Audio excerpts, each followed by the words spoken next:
And there it is. Hit all the buttons in the proper sequence. That was almost like a perfect combo. I could tell you it was perfect, but it wasn't perfect, but it was almost perfect, man. It was so close. The highlight of the day so far. That little combo right there. You didn't even see it, but you felt it, right? You feel me? Feel me now. I was just playing the birthday song for the Steam controller. That was the Steam controller's birthday song. Not that it's the Steam controller's birthday, mind you. That's not what today is, no. No, it's Steam Controller Day.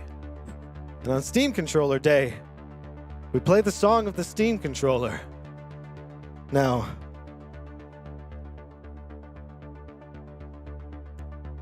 you have to understand, the Steam controller, it's complicated. It's been discontinued. It's no longer being manufactured, and they're all sold out. You can't get them anymore. They're gone. If you don't have one, well, you probably never will. Unless, of course, they make a version 2, which I hope they did. And considering how much of a huge smashing success the first one was, I'm sure that they'll make a second. But anyway, no. So we're singing these songs to the Steam controller on Steam Controller Day. Because it's worth our respect. I know it sounds like I'm worshiping a controller.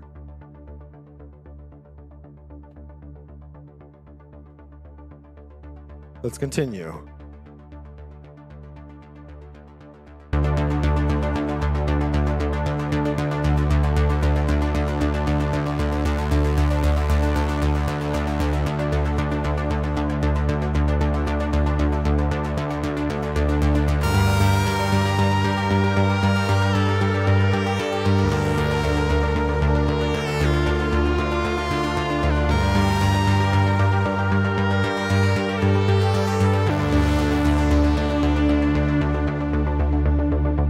Another thing that I meant to mention, but now I'm mentioning, I wanted to mention to you, is that the Steam controller no longer being available is kind of tragic.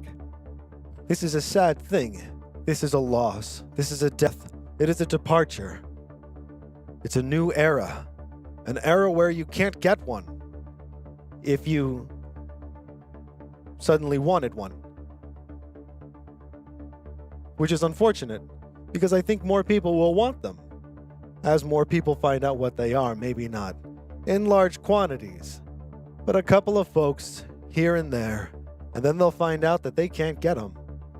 And that's kind of heartbreaking. Thus the heartbreaking element of our little tune here.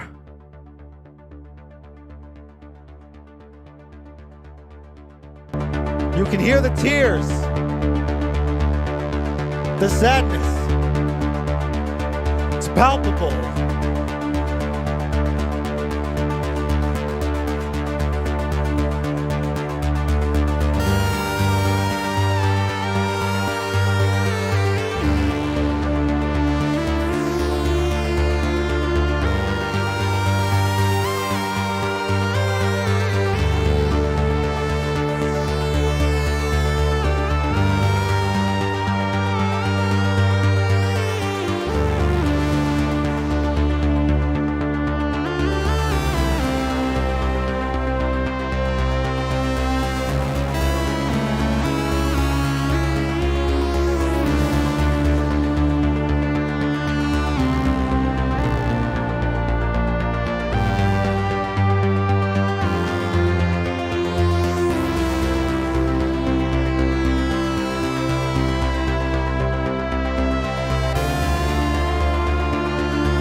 And this is the ghost of the Steam controller coming back to haunt all the people that didn't buy one, that were on the fence but didn't do it.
All right.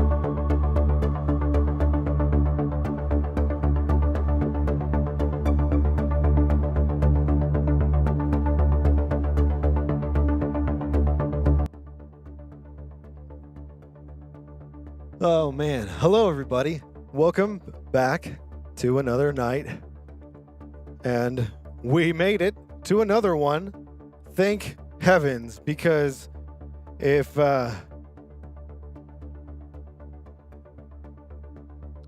what Raid said was going to happen happened, boy, oh boy, we would not be here.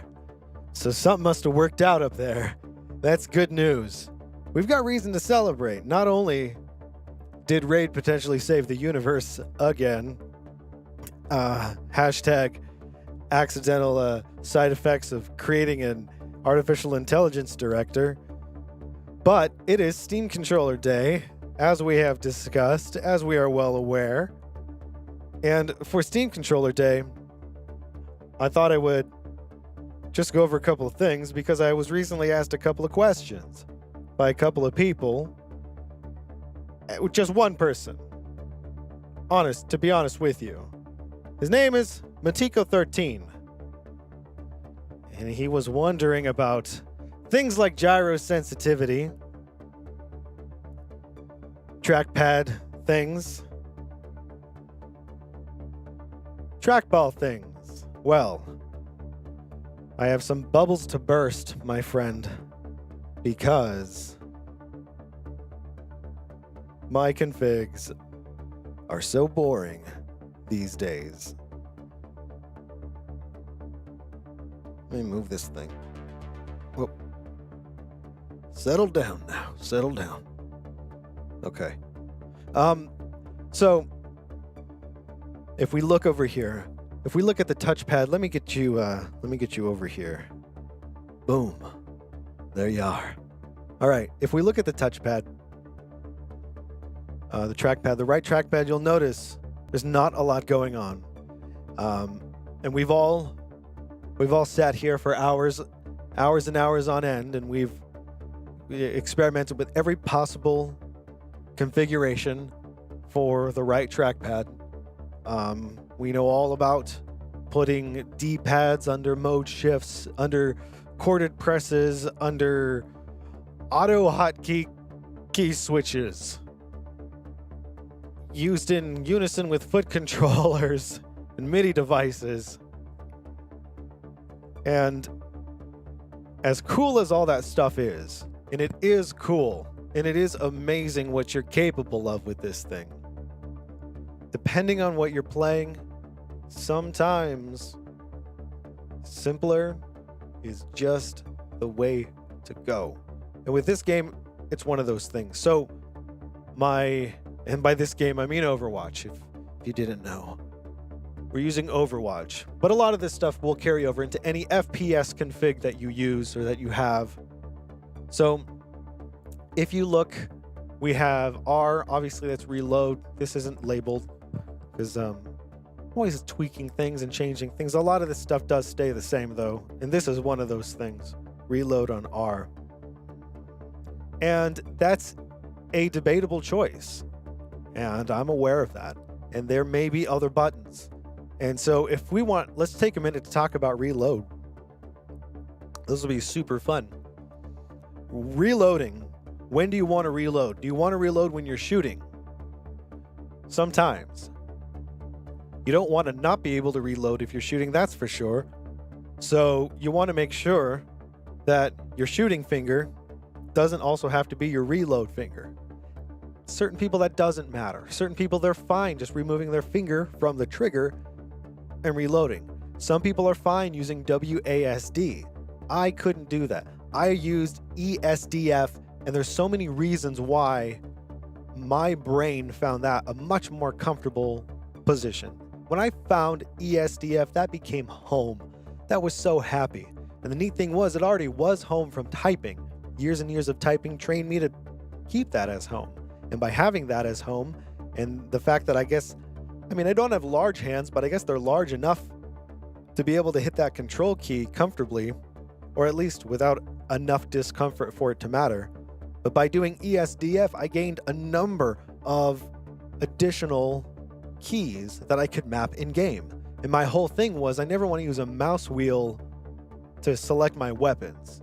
I want to hit the number on my number row, or have the weapons mapped to keys around my fingers so I could quickly hit them.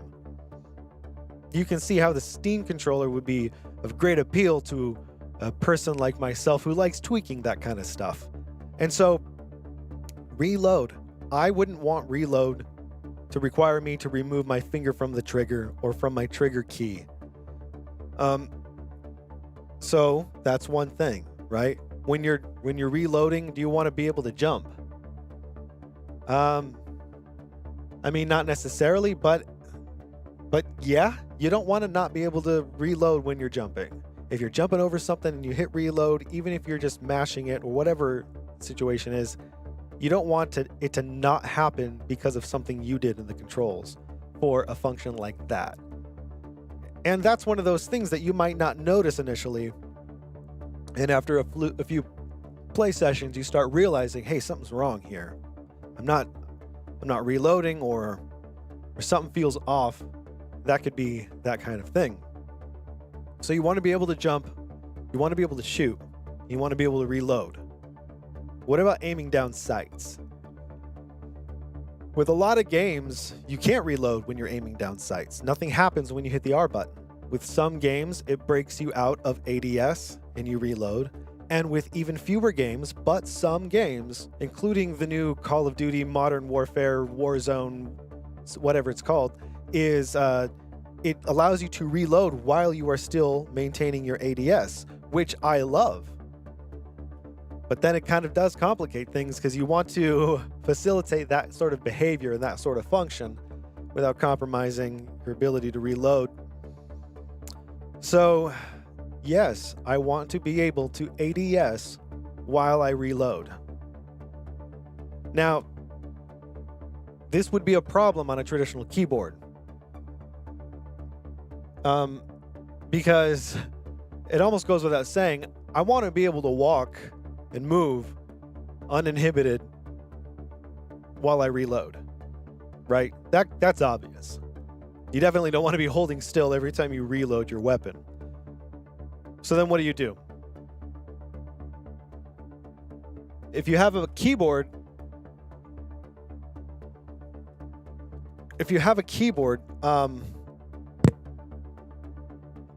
you're limited. You're very limited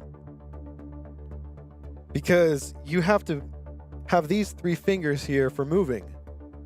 And if you have to hit anything else, then you're moving those fingers and you're not able to move in that direction. And I know that it's not a big deal. That's not the kind of thing that like people lose matches over, right? But if what we're doing is approaching our Steam controller config like a puzzle, and we're looking for the most optimal configuration, then we have to take all of those things into account. You know, we have to be that level of detail oriented to say, all right, well, I don't want to lose anything over a mouse and keyboard, and I don't want to lose anything over a gamepad, if there's anything to lose. I mean, there's a couple of things, but you have to make compromises somewhere. So then you think, okay, what about crouching? Do I want to be able to crouch when yeah, you do. You want to be able to crouch when you reload. You want to be able to do everything when you reload. So where do you put reload? You can't put it on the back paddles of your controller, because your back paddle is on the right side is jump, and your back paddle on the left side is your mode shift button, your universal shift button, which enables all the other buttons to have additional functions. And I found that using a shift button, dedicating a button to that, gives me more options than that one button would have otherwise given me. So, and I've been really happy with that since I found that. And that doesn't leave anywhere, you know, your pointer fingers, obviously you're using your left finger to aim down sights and your right finger to pull your trigger. So you don't want to put anything on your shoulder buttons to reload, because I mean, I guess you don't have to reload when you're pulling your trigger if you are, I don't know. See, when I think about it, I don't reload when I'm empty. You know, like I reload sort of before, and I don't want to, and I wouldn't want to have to let go of my finger on the trigger to hit, you know, the upper shoulder button to do that. I mean, even though it could work, absolutely. But just thinking about that delay, I think that that's not an increase, you know, in time, in movement that I want to take on, right? If you think of it like a build in an RPG or a weapon, and you're building and you're looking at all your stats, you know, and it's like, oh, I can add a silencer. And, you know, player A says, oh, you can add a silencer. Then you won't show up on the mini map. Obviously, that's the best choice. But then player B is like, well, I don't care if I show up on the mini map because I run a shotgun and I'm close quarters and I'm just going in for the kill anyway. So I'd rather run the additional ammo perk, you know? Now, neither choice is wrong. It just depends on how you play. That's sort of what it comes down to here. So I don't want to remove my fingers. I don't want to remove my rear fingers on the paddles. So I can't put it underneath my movement keys because I want to be able to reload when I'm not moving. Obviously, all this leaves is my touchpad and my face buttons. Now, previously, the face buttons were off limits. I wouldn't use my face buttons for anything. The reason I wouldn't use my face buttons for anything was because, is that the right one? No, that's the wrong one. Is because I wanted to keep my thumb on the touchpad. So I always used right pad touch from my gyro activator right over here. Gyro enable button. It was always set to right pad touch forever.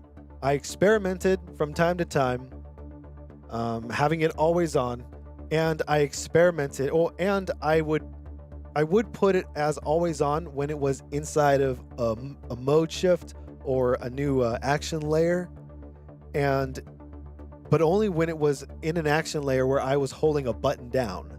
So it really wasn't always on in that case because I was holding a button down in order to access that action layer where this was set to always on, if you follow me. So what did I do when I had this set to right pad touch? Well, I couldn't put it on the face buttons. I didn't want to have to remove my finger, because if I removed my finger, that meant I couldn't aim. And the last thing I was going to do was take my finger, do anything that would disable my ability to look around, even if for, like a fraction of a second. Maybe a fraction of a second would be reasonable, would be okay if we're talking a fraction of a second. But it would just take too much time to be moving my finger off of this. And the bigger problem is my dumb thumb. You see this thumb? This thumb is really dumb. He always wants to touch that touchpad incessantly. He doesn't stop. And the problem is, because I can't get my thumb to stop touching the touchpad, when I go to move my thumb across it, it very often tends to touch it, even if just barely. And I know eventually, I don't know how many more years it would take, but I might learn to keep my thumb off of that touchpad, more consistently, more reliably. But as it is, if I have to go hit face buttons too frequently, and if it's something like reload that I'm hitting in the heat of battle, I'm going to slide my thumb across that touchpad and it's going to screw up my aim. It is what it is.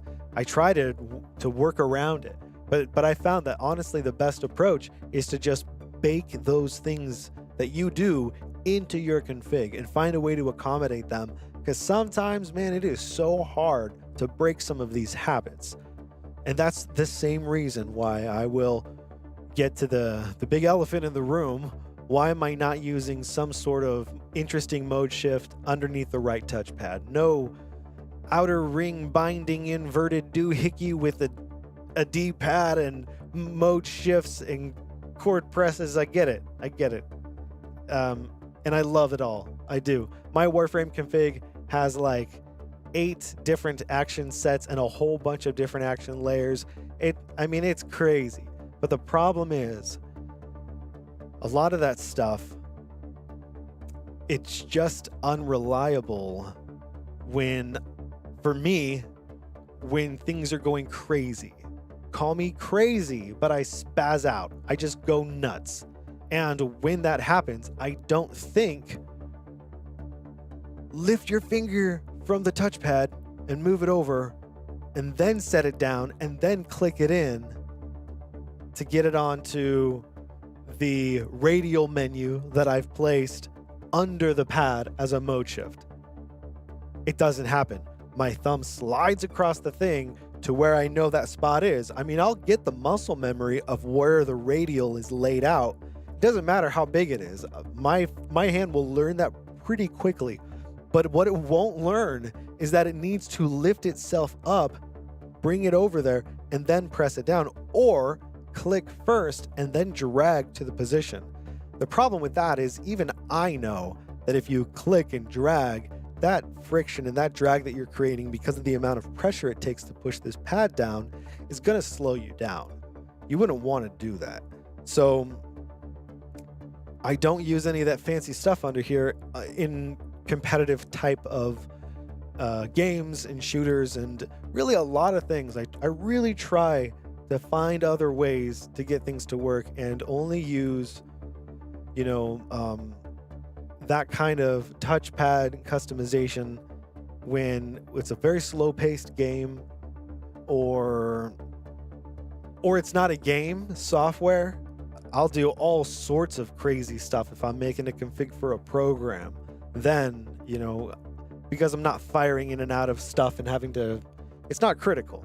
So, and in that case, I'll go crazy with the action layers. Because even though I won't use those in games anymore because they're just unreliable and I don't know if it's ever going to be fixed, but for software and applications on the desktop, it's phenomenal. So I have no complaints for that sort of use case. Now, as you can see, reload is on the right trackpad click. Nothing fancy. There it is. And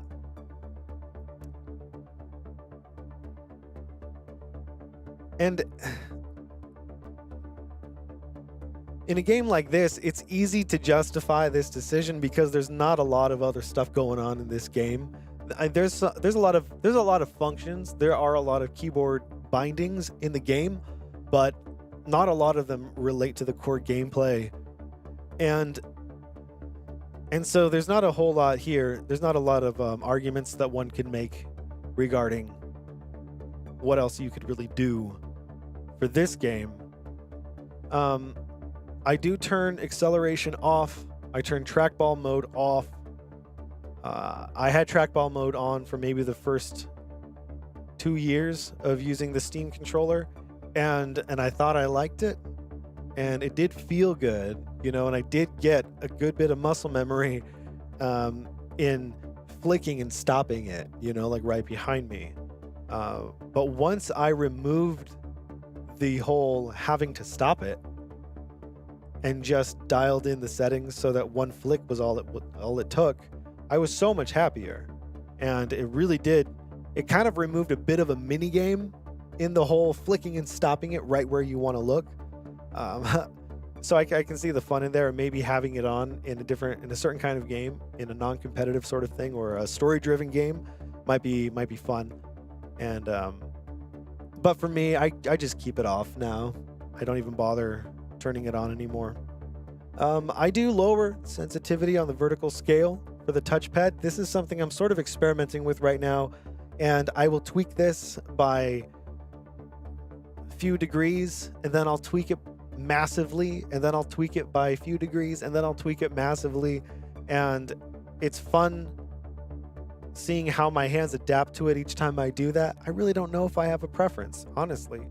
For certain games, I definitely have a preference. For this game, I don't mind. I mean, it's not the worst thing. The default sensitivity. What's happened?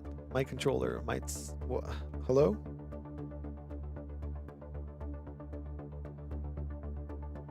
I think Steam crashed.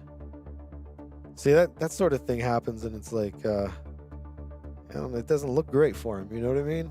It's like, come on, you guys. What are you doing? You're making me look bad.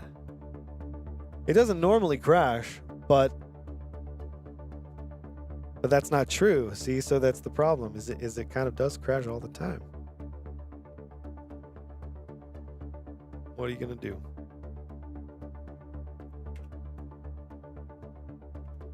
You're gonna shut it down and restart. And these are the benefits of being able to have a separate PC for gaming than your streaming PC. Is if I had to shut down the streaming PC, then everything would go down and we wouldn't be able to sit here together and talk. So Yes. Touchpad. You know, on some games, I will do a corded press for under the reload function on right touchpad click. I'll do that. I'll do a different function and I'll add something there. So I'm not completely old-fashioned. I get a little crazy from time to time.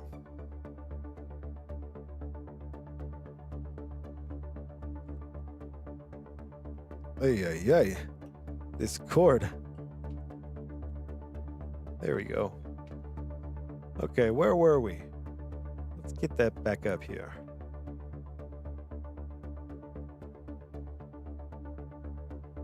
All right.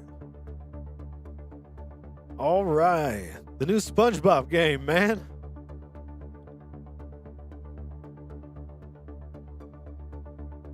Where are we at? There we are. Boop. Boop. So, look at him. So, as I was saying before Steam interrupted me with a little nap, reload. Now, we could just go direction pad. This is another way of doing it. By doing it this way, you end up achieving the same result. Except, as you can see, you have 4 options. You can assign a different function to each quadrant, as you can see. You can also have another, I use this as a corded press here in this example.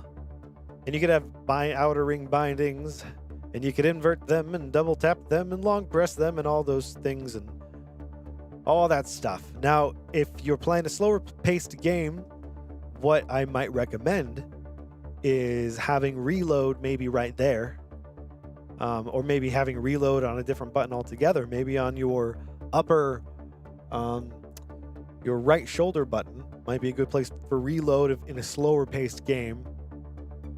And then here you can put 4 different weapons. You can do scroll wheel up, scroll wheel down to go through your weapons or your items. And then you can do corded presses. So then you could say, all right, scroll up, scroll down through items. And then let's say there's a button to use an item. You can say, all right, well, that's going to be up, but when I'm squeezing the left grip, which is my shift button. So when I'm hitting shift and then click the up on the touchpad, do that function. And that's cool. That's super functional. Look at how much you get out of this. And then you could do that with all of these and say, all right, well, everything is going to get a click function on the touchpad. When I click that right touchpad on the bottom, it's going to do the thing. And then when I hold the left grip and then click the touchpad, it's going to do another thing. And for each of these, what in the world? It's crazy. And depending on what you use, you know, this might interfere. But I mean, you mess with it, you figure it out. There's a lot of options. But here's my problem. Let's say I had all of these options and I had these to all these different relevant keystrokes and bindings and functions in the game.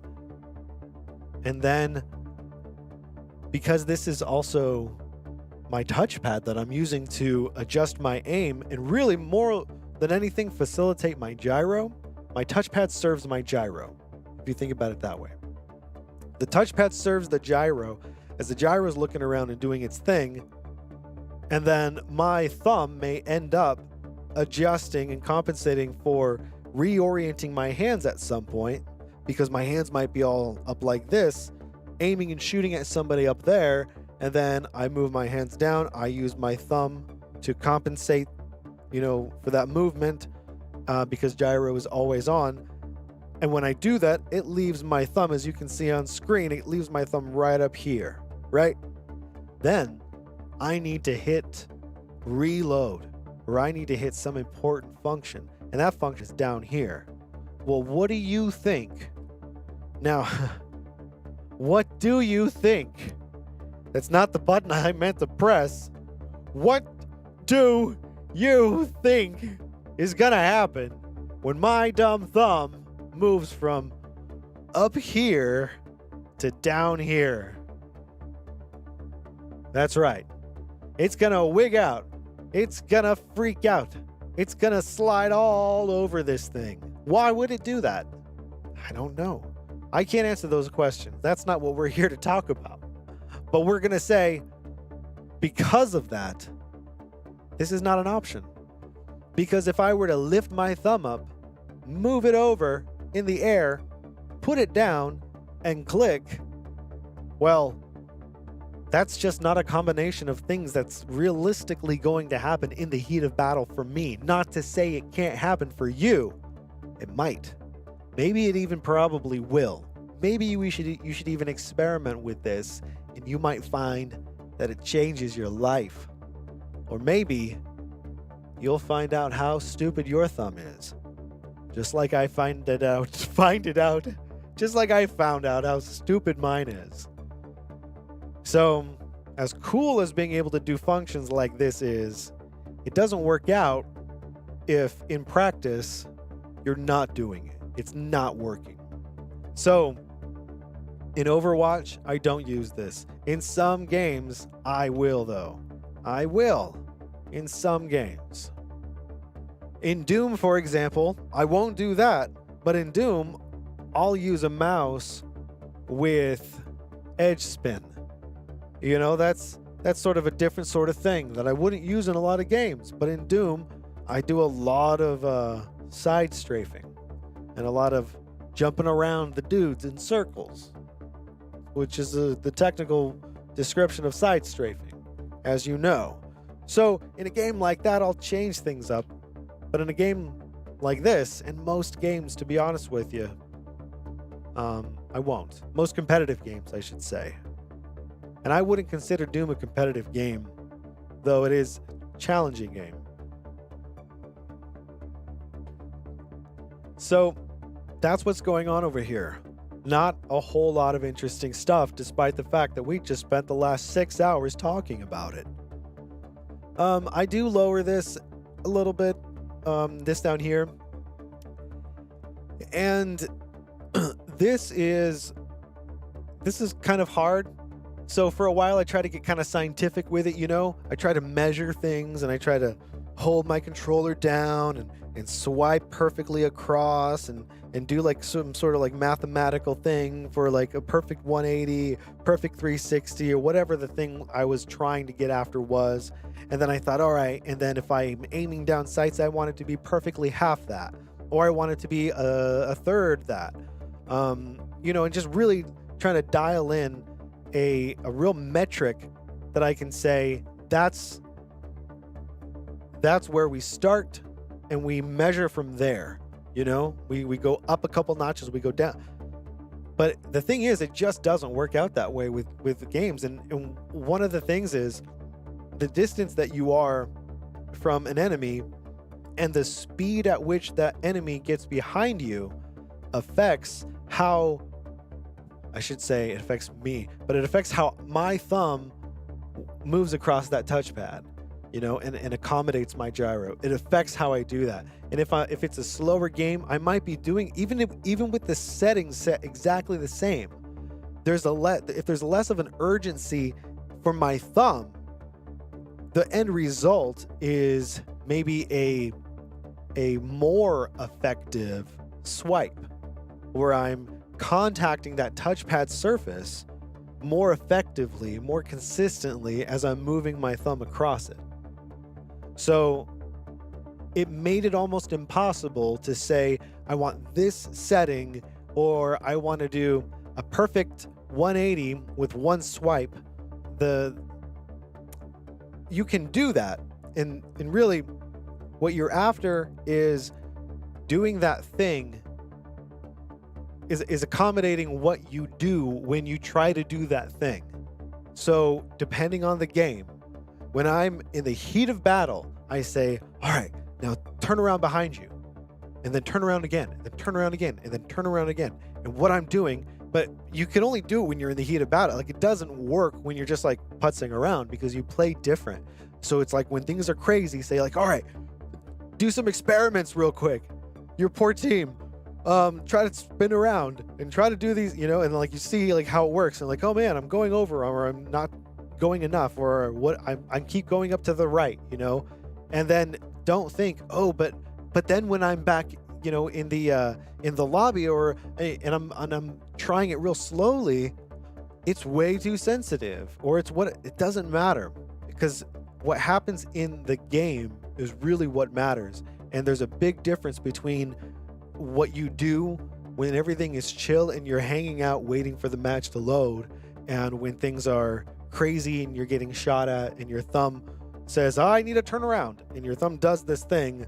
That's the thing that needs to be accommodated, more or less. That's not to say that you can't train yourself and redevelop things, but really try to lean into accommodating what your body does naturally, because it'll just automatically be more comfortable if it ends up working out for you. And one of those things is this sensitivity vertical scale, like we already talked about, but this helps that swiping to turn around. Definitely one of the things you have to do is you have to adjust rotation. For me, I have to have this all the way up. I mean, I don't really have to. I had it at the default position for a long time. But then when I put it all the way up, I've just found it was so much more comfortable. I was able to hold the controller in a more comfortable, relaxed way, and my thumb just naturally went to the correct angle now when I turned this up, and it was great. And I haven't changed it since. In every config, I turn it all the way up. I do change it when I'm experimenting with stuff, and I'll try it, but by far, all the way up is the most comfortable place for my thumb. And even in doing that, what this does then is, by decreasing this value right here for sensitivity in the vertical scale, it makes it even tighter, so that as you slide your thumb across, any vertical deviation in there gets corrected a lot more than it otherwise would have. So you won't slide your thumb and be looking up, which was one of the most annoying things for me when trying to learn the Steam controller, was always ending up looking at the sky or looking at the ground. And for me, these are two things that are pretty important. They should be more more obvious, because I think a lot of people that have that experience would value these functions like I did. So definitely experiment with that rotation and be weird with it. Throw things all the way up or all the way down, and then start working your way back in the other direction. Sometimes things are really subtle and it's hard to really see what it's doing. So by turning it all the way up just to see what's going on, it can be handy. And I turn haptics off because they are not helpful for me. I like using them. I like using them in a sort of like a notification sort of sense. So if I go into a certain action layer or different action set, then I like using haptics to sort of to tell me that, okay, I'm in this other action set. For example, in my GTA Online config, I have lots of different action layers that I access depending on what I'm doing. If I'm driving a car or if I'm on foot, for example. When I'm in a car, I have the gyro haptics turned on so that I can feel that. And that way I always know when I feel that, then I know that I'm in that profile. And that's how I use haptics. I use them a lot when I'm testing and troubleshooting. I'll put haptics on a function that I'm not sure is working. That way I can see more quickly whether or not it is by feeling for the haptics. And in the mode shift here. So what's going on with this mode shift set on left trigger full pull? This has acceleration set to high, and as you can see, the sensitivity is way lower. So very, very high sensitivity over here. Acceleration off. Very, very low. Well, not really low, honestly, but lower. Much lower sensitivity with acceleration on high. I would never use acceleration on a mouse, but over here it made a lot of sense. So if you look at what's happening, we're accessing this. We're switching to this touchpad when we pull the left trigger. So remember, soft pull left trigger is aim down sights for us in this game because we play those kinds of characters. For me. And full pull on that left trigger is also aim down sights, but at a decreased gyro sensitivity. And so what this does here is it sort of emulates what's happening with the gyro. So the gyro and this right touchpad go into a lower sensitivity so that my movements have less of an effect. And they both have acceleration set to high. And what that does is, because when I'm in this mode, when I'm full pulling on that left trigger, it's because I'm shooting at a target that is not moving, or that is moving very slowly, far in the distance, or things like that, because it's a very low sensitivity thing. And I still want to be able to use the touchpad. And remember, we have the gyro set to always on, so I don't actually have to access this. Even though the touchpad changes to these settings automatically, I don't actually have to interface with them. I could use the gyro completely. So all I use this for is for facilitating the gyro, is for accommodating that gyro. So I don't think, oh, well, I have to use my trackpad to try and track the enemy, and land my shots by tracking them with the trackpad. Not going to happen. I mean, it could happen if you adjusted your trackpad to do that and you practiced. But for me, that's what the gyro is for. I don't want to waste time trying to get my dumb thumb to try and track something perfectly across a touchpad. Yeah, right. That's crazy. That's the kind of craziness that people hear about the Steam controller and they think, what? A touchpad? Like a laptop? Can you imagine trying to play a game with a touchpad? Yeah, you're right. That is insane. And I would never recommend anyone try to do that.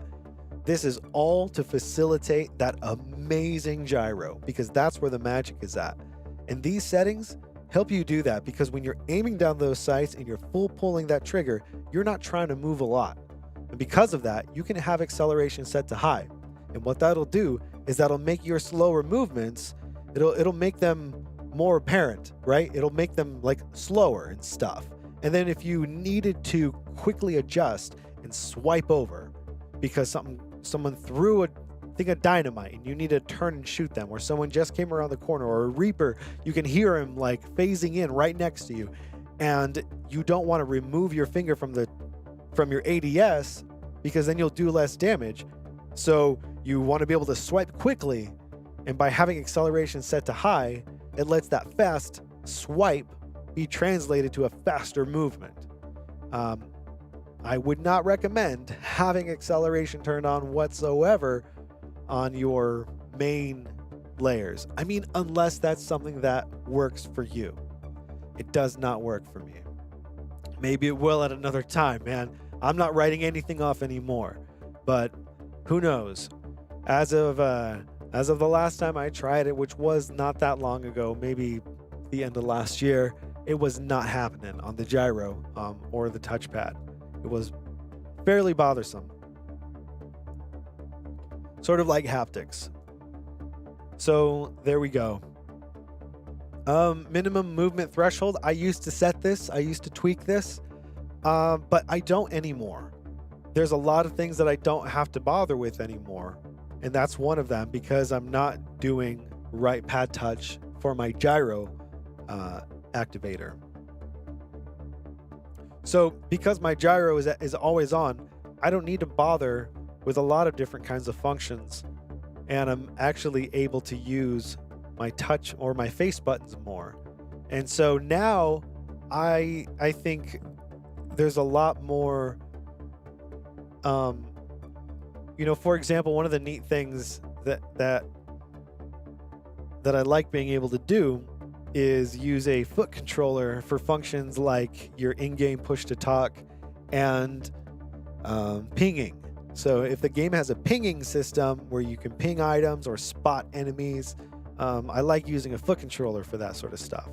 But now that I'm using always on gyro, I feel more comfortable about using a face button for something like that because I'm not restricting my ability to aim and fire accurately when hitting a face button, which is great. Because remember before, if my removing my right thumb from this touchpad meant I couldn't aim, well then I surely wasn't going to map anything important to these guys. So now I'm able to aim without having to touch this dude, which means these present all sorts of exciting new possibilities. Even though, I mean, I still do, like I would never rest my thumb over here. I would always sort of, I think, rest my thumb, hopefully not on the touchpad ideally, but above the touchpad, because I don't want to, introduce any additional movement. That's the cool part about the always on gyro, and it's the thing that I'm currently in love with the most, is being able to just always be able to look, always. And I can't tell you how surprised I am at how liberating that feels. I didn't know that I would be so relieved at that ability, but I am. I'm relieved by that ability, which just sounds insane to say. So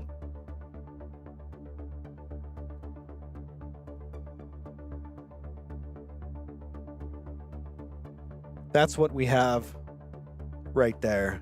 Now, beyond this, I thought it would be kind of cool here on this greatest of all days, this wonderful, this exciting Steam controller celebration day, to watch some Steam controller videos. Maybe a couple, maybe one or two. I saw something today. I watched a video. I don't watch Steam controller videos by like non-enthusiasts.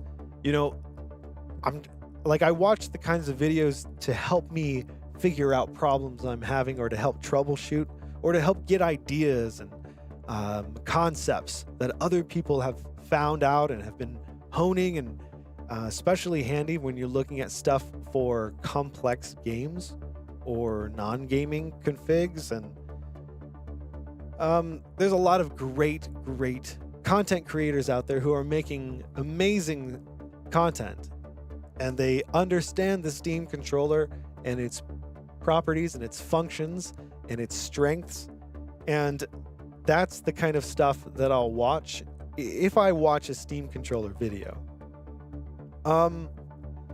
Critical Composer comes to mind, Existential Egg. There's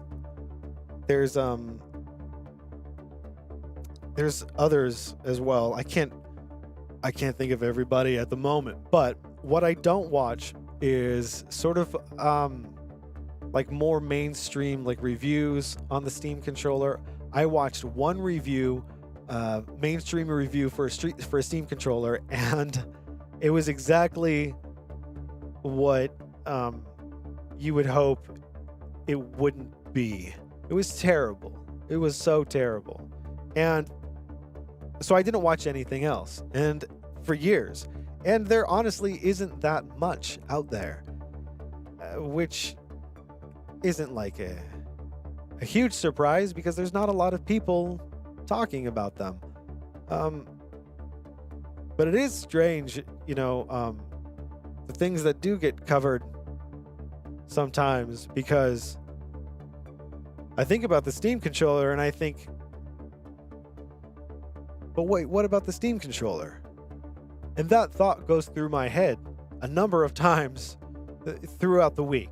But wait, what about the Steam controller? No, what about the Steam controller? In different forms and has different reactions and responses to things. So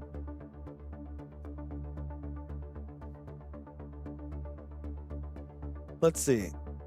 We're going to look at some of these videos, and I want to show you first the video that I watched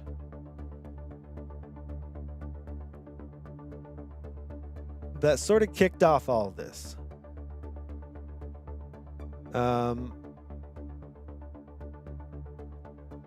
Not that. Not that. See, there's all sorts of videos.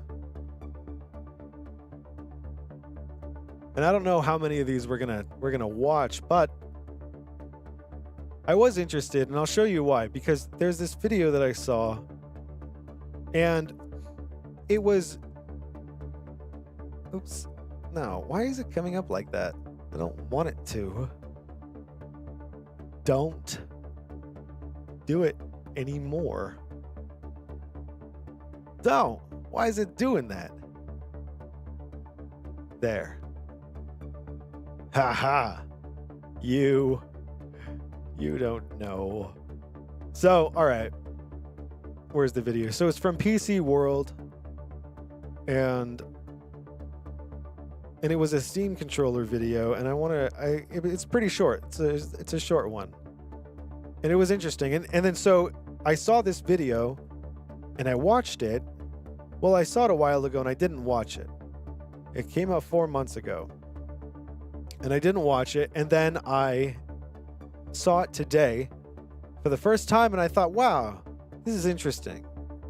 And kind of unexpected, because the Steam controller is a pretty old product now by tech terms. And so I'll show you the video, and then they posted a response video or a follow-up video, it seems. And I haven't watched that one yet. So I thought we'd watch that together, and we'd see what people are saying about the Steam controller, now at this point. So let me just do that and that. And hopefully the audio isn't too loud. So this video is titled, "I Need Help. Why do people like the Steam controller?" So who knows what his angle is, right, from a title like that. So let's find out. So in my recent review of the 8BitDo SN30 Pro Plus, a lot of people in the comments said that they liked the Steam controller. And I thought to myself, what? The Steam controller? Who uses that? But on a recent sale around Thanksgiving, they are selling the last of the Steam controllers for $5 a pop, and I said, what the hell, I might as well buy one. And then it came out after that these are the last Steam controllers that will ever be sold. So I'm literally probably unboxing one of the last Steam controllers ever to be sold. So sad. But the goal with me getting one is to figure out why people out there actually love the Steam controller. And there it is, brand new, out of the box. Nothing new. I mean, the people out there who love it already know what it is. Beautiful. Look at it. Here's the thing. At home, if I'm not gaming on a mouse and keyboard, I'm usually using the Xbox One Elite Series 1 or Series 2, depending on where I'm at. But I want to know why people love Steam controller. So I need your help. I need your help navigating this whole Steam controller ecosystem. So I know you can. That's basically the video. I don't know why people love this. So I definitely need you to chime in on the comments. Help me through this journey, figuring out why I should love the Steam controller. Also, you can jump in the Full Nerd Discord. I'm always in there, and you can tell me there too. But yeah, I mean,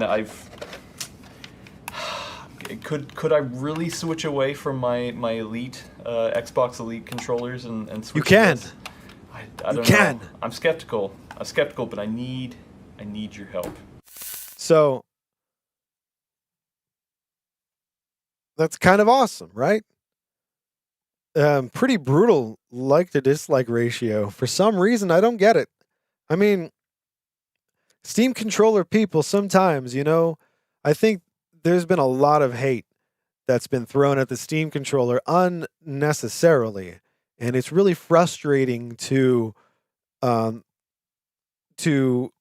appreciate something and love something and have something that's that's really nice and really good and really it's a good positive force in your life, and then people like are like, oh, that's garbage, that's the crappiest thing in the world, that's a stupid, like, what? Number one, it's a freaking controller for a computer, and number two, you can't decide for someone else what brings them value. So I understand why the Steam controller community can sometimes be a little defensive, and hey, they can be a little harsh when they're trying to defend an admittedly wonderful and misunderstood piece of hardware. But I didn't have a problem with this dude at all. I mean, it's been years since this product has been out, and he decided to take a shot, and he's making content about it, and people are going to know about the Steam controller that didn't know about it before. I'm sure there's a lot of people that are PC World subscribers that this is the first time they've ever heard of the Steam controller. It wasn't the most, publicized and advertised product. So, and he seems like he has an open mind about it.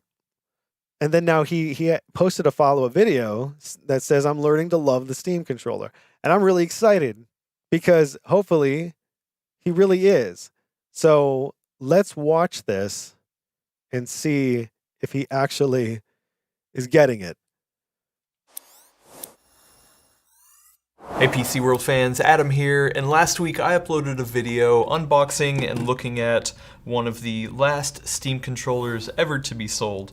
And I asked for your help understanding why you liked the Steam controller, and boy did I get it. There was a ton of love, a ton of comments, a ton of chatter. He's got a cool set back there, right? And I can tell that this passionate community really loves the Steam controller for many reasons. And so I am excited to talk about the next steps I'm going to do with the Steam controller that I have. But before I talk about what I'm going to do in the future, I do in this video want to talk a little bit about my first thoughts and then go over some of the tips that I found useful from the community members. So right out of the gate, I do want to mention that I actually think the Steam controller is pretty comfortable.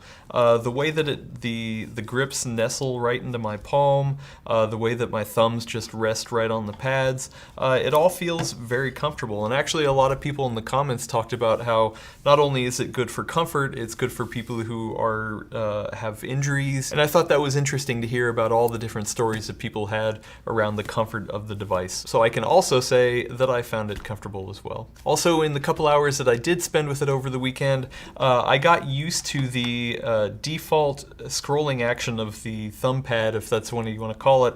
I don't know all the terminology yet, sorry about that. But it kind of defaults to like almost a trackball, where instead of a one-to-one movement with the mouse, you kind of can flick it and the mouse moves across the screen with some momentum. Some of you may know this, some of you may not, but I actually use a trackball here at work and even at home, not for gaming, but for work applications.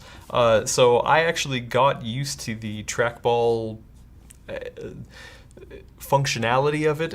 I can't think of the right terminology, but the way that it was mimicking a trackball actually connected with me pretty quick, and I got used to it. And part of that is because the force feedback on the actual pad itself is pretty nice. It's a little loud. Overall, the controller's a little loud, but the feedback when you're scrolling your finger across the trackpad is pretty nice. I liked it. But I gotta say, I am probably gonna miss rumble in this. I didn't realize this didn't have rumble built in, or what I would call traditional rumble, right? There are features to use the force feedback on the pads themselves as rumble, but I've heard from a lot of people that it's not very good, so I didn't turn it on. Now, it's not a killer thing. I don't need rumble in my controller, but I'm probably gonna miss it. But we'll see how that turns out in future episodes. And some of my favorite tips that everyone shared were things like starting with the controller, playing a game that you haven't played yet. That way you're not fighting against muscle memory that you already had in a game that you've been playing for hundreds of hours. That's a good point. I thought that was a good tip. So one of the first ones that I actually started up was Quantum Break.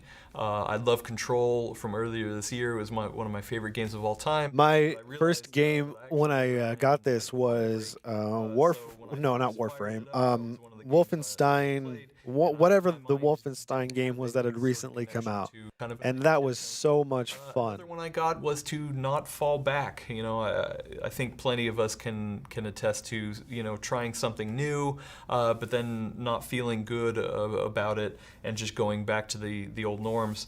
I don't want to do that with this. I do want to give it a fair shake. I really want to immerse myself in this experience. You have to. I mean, it's the only way to really experience the controller because it's not something.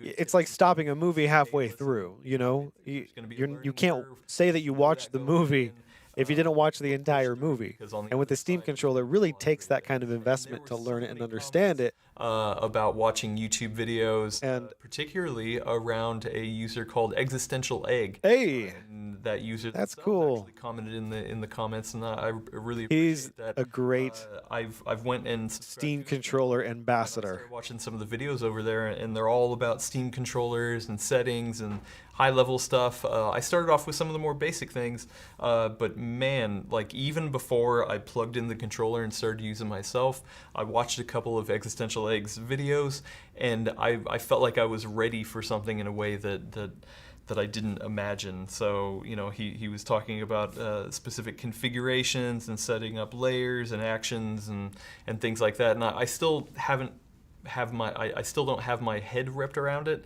but just being able to watch somebody who's passionate about the Steam controller talk about some of those things before I even touch it was Oh, cool. so I appreciate all the tips and people kind of sending me over to his YouTube videos. So what is the plan? I can say definitively my plan is to use this controller exclusively on the PC for at least a couple of months. Yay. Make this video Good job. obviously for this week, and then I won't follow up till after the new year. We have Christmas, and then we have CES at the beginning of the new year. But during that time, I want to use the controller as much as I can for PC gaming, and I want to use it exclusively. I'm going to put my Xbox Elite Series 1 in the drawer and not take it out. But I do need to find some games. Like I mentioned, Quantum Break, I haven't played that one yet. Nice. I do have a couple more that are set up in my queue, but I kind of want to hear what you think. There's a lot of people who are saying it's good for RTS games, but I'm not a huge RTS player. And some people were saying for FPS shooters, it's actually more accurate because you can kind of dial in the settings with the gyroscope and the touchpad. I don't even know if that's the right thing I'm supposed to be calling it, but that's what I'm calling it. No, that's it. So I kind of want to hear some games that I should try out and dedicate some of my hours to. So It's tough. It's tough when it comes to recommending games because I think I should play. the person needs to love the game. They need to be interested in the game. If they feel like they've been given a chore to play a game they don't want to play, and now you have to play with a weird controller that you're not used to, that's not going to be a good experience. So But I also it depends. It really depends. So I think if you like first-person shooters, you should play a first-person shooter, something that but I'll is not super fast-paced, that does not require quick changing of weapons and quick also, twitch like I said, just movements. wanna provide Portals one or two videos 1 and 2 are great. of just my tips, my story so far, maybe sharing something that I came across. If there was one thing that I've learned from all the stuff that people commented in the last video, is that people love how much you can customize this controller. That seems to be really the crux of this, is that every part of the experience you can really tailor to your playstyle. So even though I'm pretty much more of a traditional controller kind of person, I never really thought much about customization apart from what the Xbox Series 1 Elite Series 1 offers. Like I said earlier, I still haven't wrapped my head around all the options here. So I think as I dig into that, not only do I want to try out some of the community ones, I want to try doing some myself and seeing if I can take a game and really mold it into the way that I want to play it. I love this Looking guy. forward to it. Right now, it feels pretty far off. Like it's one of those things where I don't even know the possibilities. Right. so it's hard for me to imagine what that would even look like. But hopefully in a month or two, I'm going to have a little aha moment or some sort of revelatory exclamation that I can kind of point to and be like, hey, wow, okay, this is the point where I really started loving the Steam controller. But yeah, that's it for Yep. now. That's the spirit. What a cool guy. This is a cool guy. He saw something weird and wonky and he heard people say it was great, so he was willing to have an open mind and look into it. And he's going to commit to giving it a shot. And that's really what you have to do.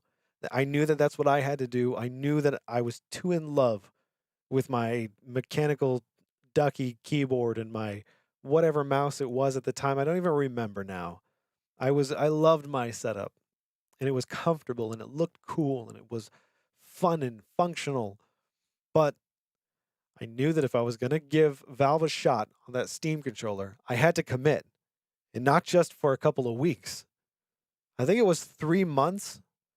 And I told my friends too. I said, hey, look, I'm not going to use the other stuff.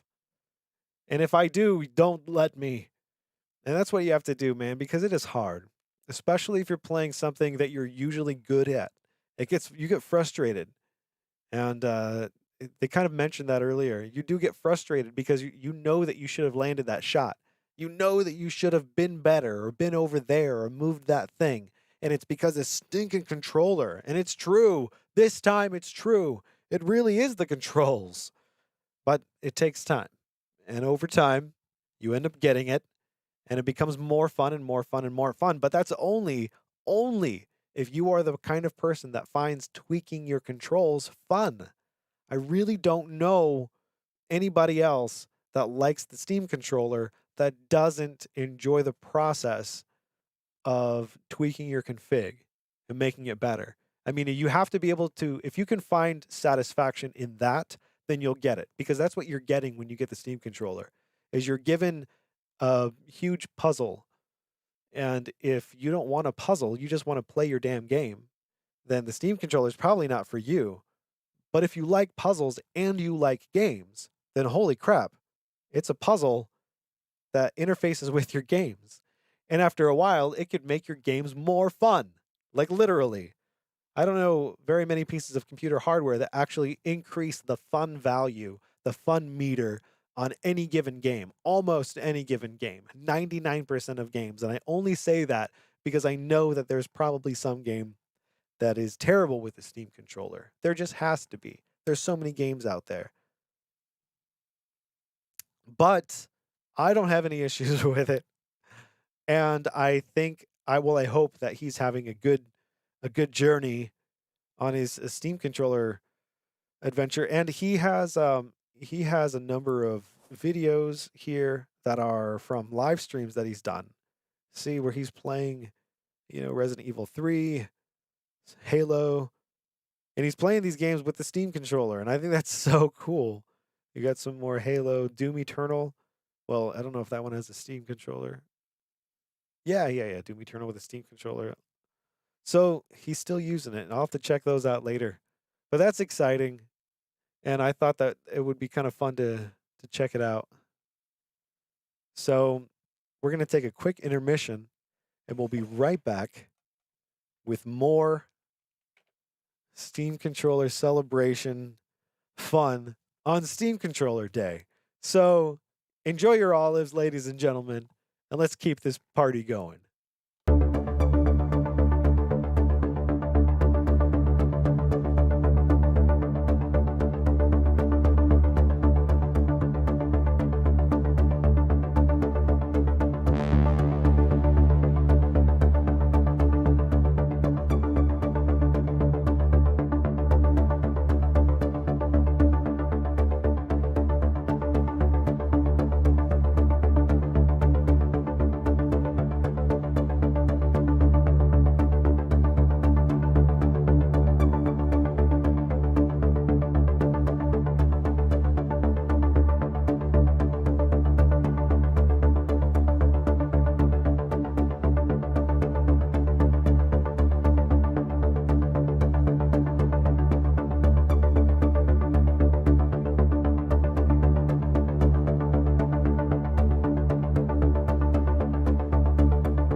So, like I was saying about the stuff that we were talking about earlier, it's such a trip, right?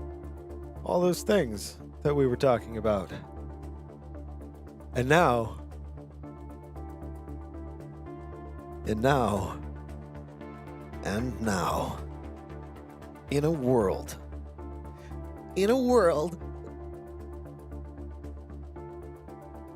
Hey, you guys, we're in a world. Guess what? I have decided. I've thought about it long and hard. And now it's time to put to practice the things that we have found all over the yard. Tips and tricks. And ticks and tricks. Because there's a tick problem.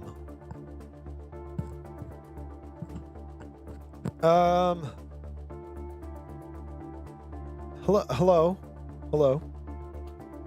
How's it going, everybody? And you too. Yes. All of you watching from all the different places. I can see you.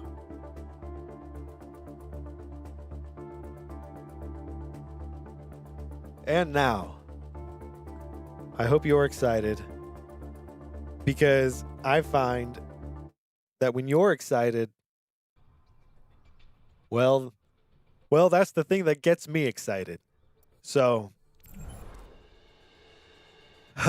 competitive play. Oh.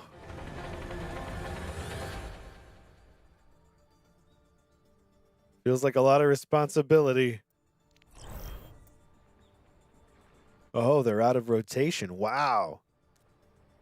Yeah, I don't think I want to, though. You know, it's a big responsibility. I'll just go quick play for now. Because I'm a pansy. That's okay. For now. We're going to go aim. What is this one? PvP. Where aim arena, is that the one that we want? Let's see. These aim training stages and maps and stuff are super great. Oh, was this full already? It looks like there's some spots. Oh, this is one of the okay, these ones are kind of crazy, to tell you the truth. It might be a little much for me. Or maybe it's exactly what I need. Let's see. How do we do this? Come on.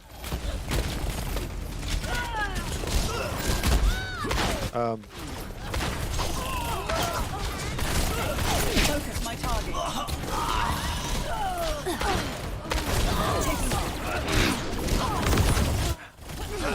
I don't know how to. Let me see. What's the button? Oh, it's on. Yeah, it's there. But it needs to be. I should make it this instead. And then over here, this should be F for interact. And no. No. How do I play? Am I missing it? Show lobby? Oh, okay, because it's full. I see. All right, let's leave the game. Because we want to stay in the queue. Because we're in a queue.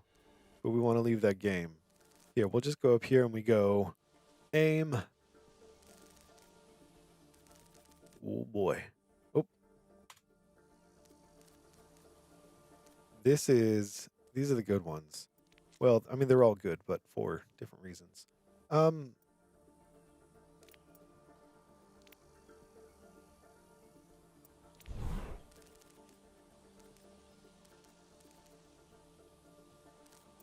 These.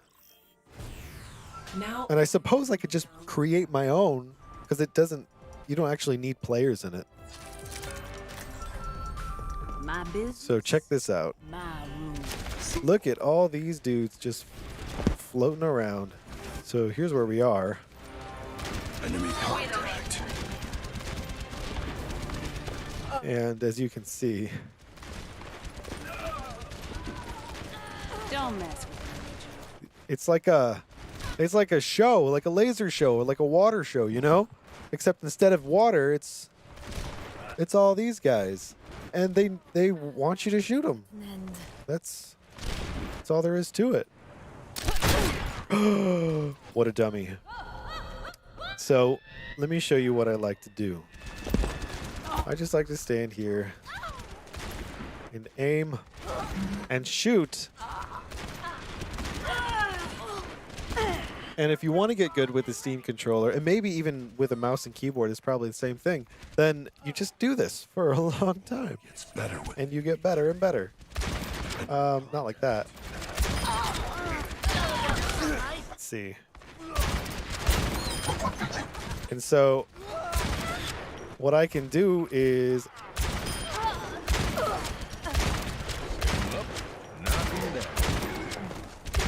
you do things like it's easy to say, all right, I'm just gonna shoot Roadhog because he's big, right?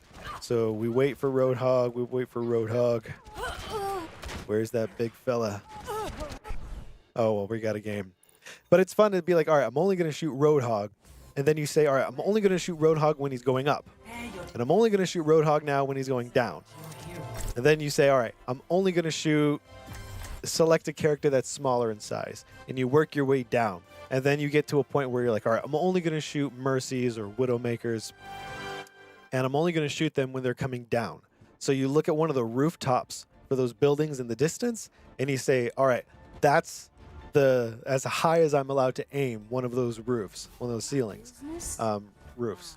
And then you don't raise your crosshairs any higher than that.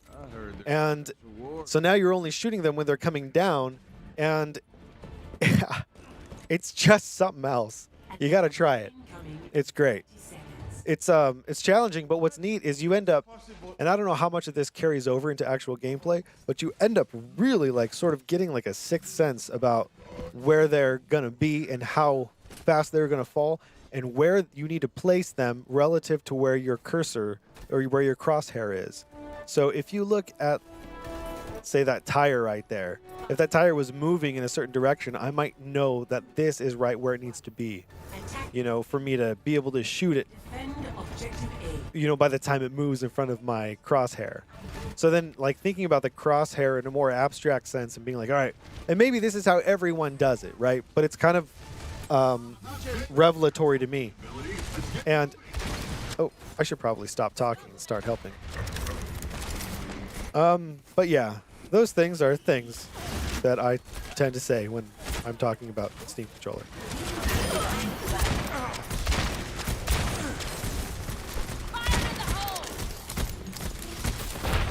Allow me to repair the damage. My excitement. This will heal.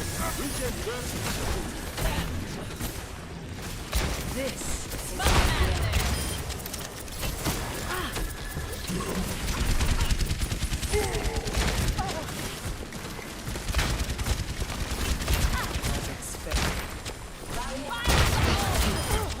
Double kill. Watch your back.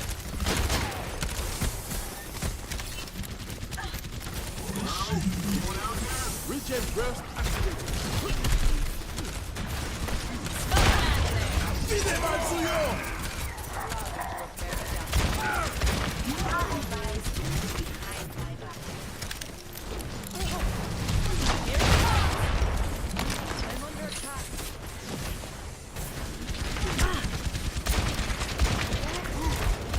Oh, man. Coalescence is ready. Advance with me. Team up for special attack. Yeah, get him, McCree.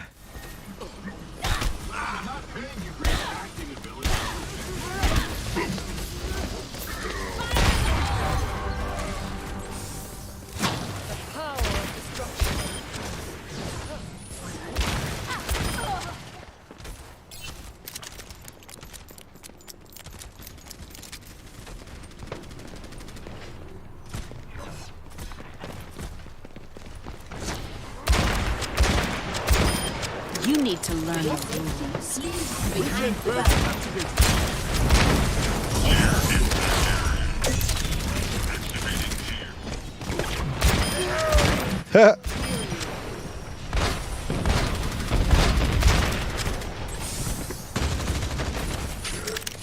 I excited the enemy. Come on, Farah. Smoke him out of there. Get behind the barrier.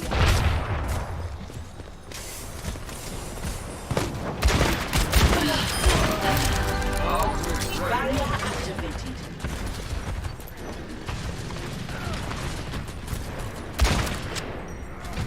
Here it comes.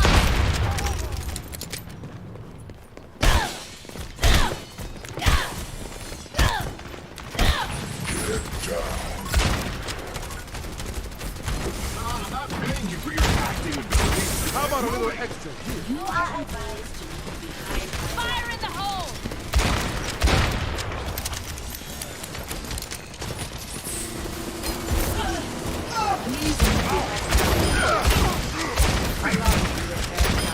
Courtesy of the Deadlock Gang.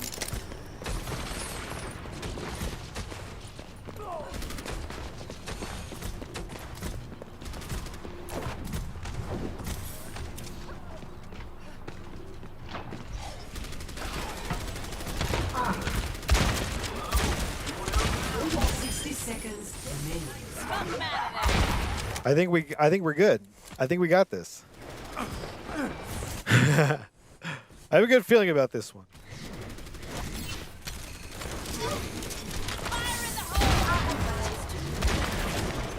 Let them up.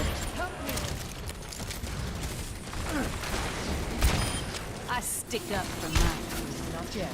Bad guys. How about a little extra? 30 seconds.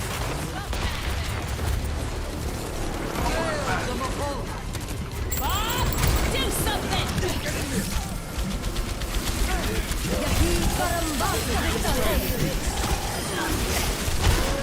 Oh no. Hold position. Good work, team. Oh, they're great. Time to change things now. Overtime. Overtime.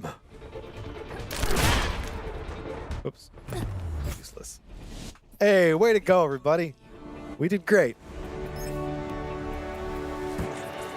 And that's how you celebrate your Steam controller day. The game. Let's see how he celebrates.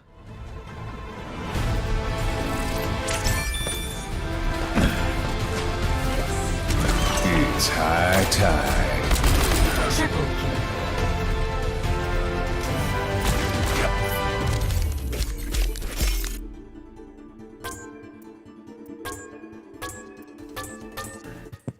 Yeehaw.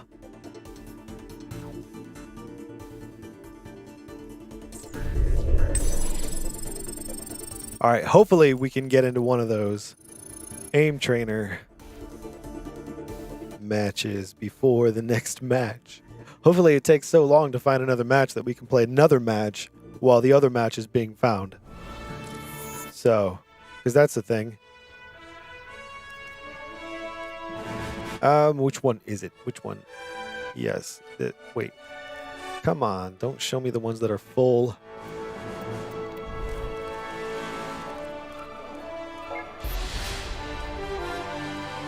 Oh no. I always get so nervous when people, you know, like want to be friends in a game, because you never know. Oh, here, I'll just go create, right? I can do this, right? And then I go settings, and I can go presets, and because I've saved it. Okay. Back. Start. Will that work? Is that how it works? Traveling to Havana. I don't know. So far, I think so. My Oh, right. Yeah, but there's no bots or anything, so... All right, well, let's see. Can I, Oh, well, I can, but... Wow, look at all this. How cool. You know, it'd probably be fun sometime to just like sit here all night, make a cool mode. Oh no, I don't want to do all that. But yeah, wouldn't that be fun?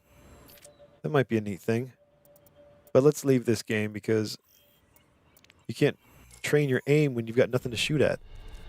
So let's try again. Aim. And let's show me stuff that I can actually get into here. Now arriving at Mijang Tower. My business, my rules. Okay. The reason I get down from there is because sometimes I like to stand behind this and move back and forth. It's sort of like, you know, I don't know. It just sort of feels like it adds another element when I'm moving. And then if I can add something in front of me when I'm moving, then I can get like, I don't know. I don't know if any of this stuff helps, but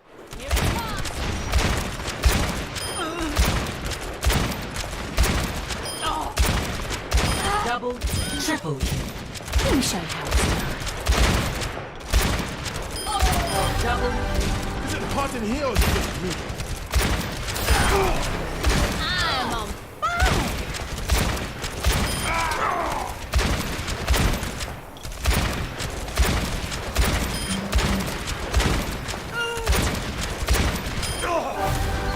so I don't know if like it's not. It might not be helpful, but it's really fun. And it's really, there's something almost calming about it. Because it's challenging enough that it really does require you to focus. But it's not impossible. And because of that, as you land shots, it gets really satisfying. And it really makes you focus.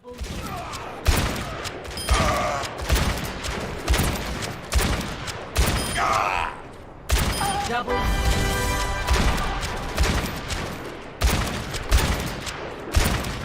Widowmaker here. Double.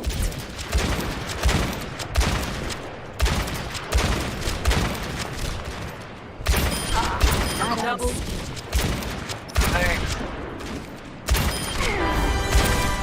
Double. Now, it's easier to shoot these guys when they're at like their apex. And you can kind of anticipate when and where that is going to be, depending on who it is and how fast they're moving.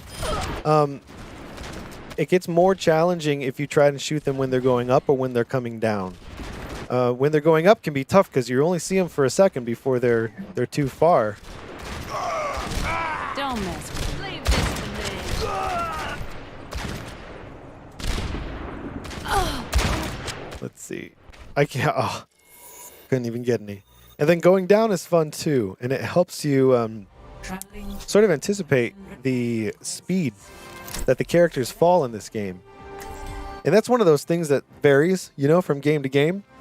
You know, the gravity, and it makes a difference. And when you can spend a lot of time just throwing yourself against like the enemy, for lack of a better term, and in doing some of those aim trainers where you get killed and you come back and it's really kind of chaotic, if you do some of those, Boosting up. I don't know if it'll be any helpful, but it feels like it makes it easier when you end up in those really chaotic situations. So it's sort of like that. If someone's falling, you know, in the game, I feel like my hands are more likely to know what to do because I've gone through so many of those aim trainer, you know, I've put hours and hours into that. So maybe that has a positive effect. I don't know. But I feel like my, oh man, I should have been up there already. Sorry guys. I feel like I've been making good progress, and I kind of end up feeling like it's less about the specific thing that you're doing, and it's more about being able to isolate areas of progress and then lean into them. Smoke 'em out of there. Oh, Got it. I knew she was there too. What a mistake.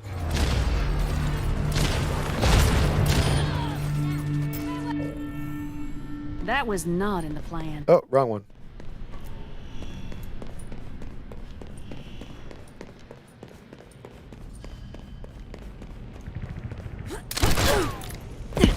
Do you see that? Like, the way I spun around like that? I wasn't thinking about it, but I just did what I wanted to do. I thought, well, that's what I want to do, so my thumb just sort of did that.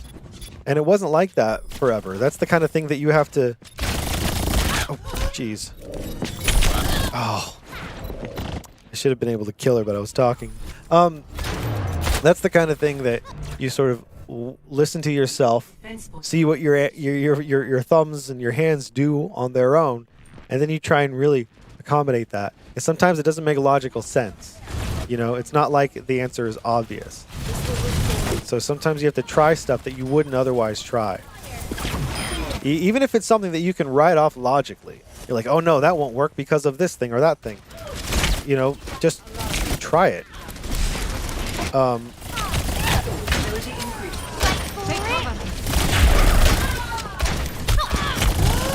Oh my god, Tracer. Thanks for the healing. Thank you.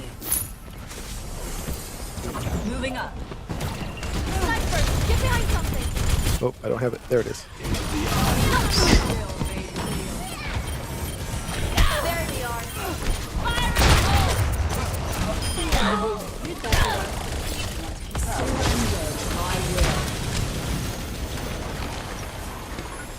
Executing flight maneuvers. Here it comes.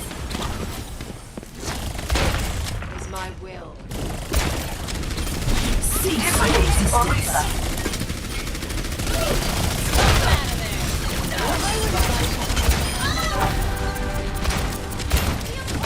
Team up for this. Oh, so close.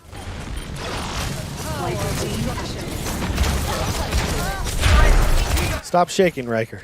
I need to recharge. Here it comes. Oh, that guy went flying.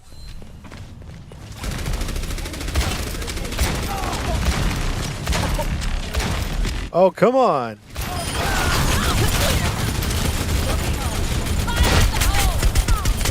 You know, and sometimes you're just gonna miss. And that's just all there is to it.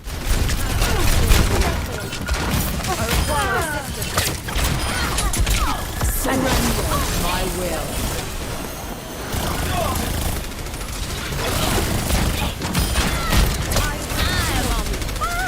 My will made real.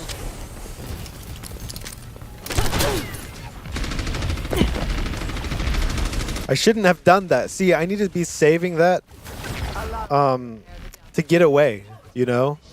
So when I go in someplace, I have it ready so that I can get away like that. If and when I need to.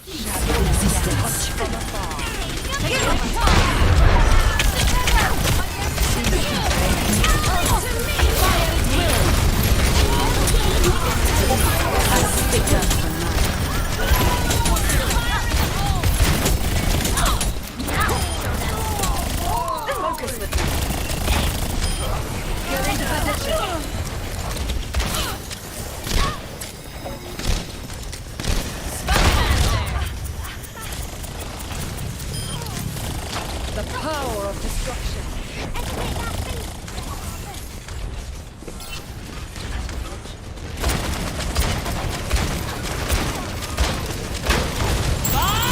Do something. Enemy target located. Oh, jeez. Nice one. I know. You can do better than that. Here it comes. Position. Looking on. No. Help me. Smoke.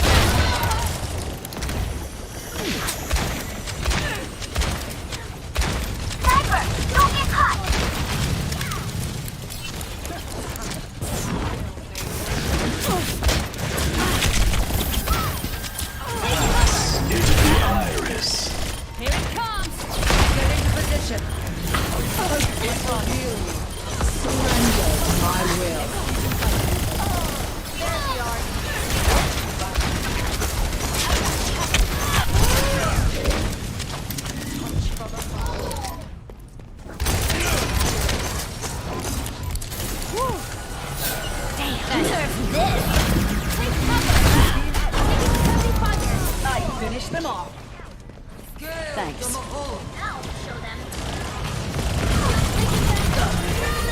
man. They're really making a push. And you! I've had about enough of you!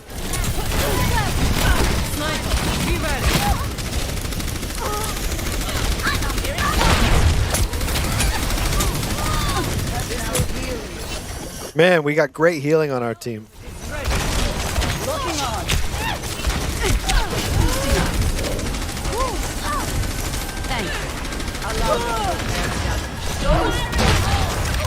Too soon.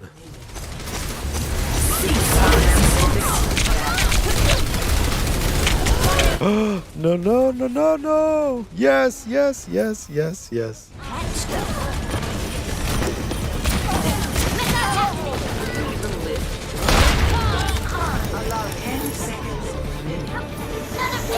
Yes. Man, way to go, you guys.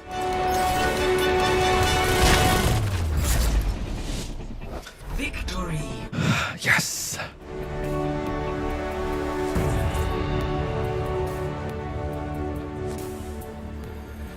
Play of the game.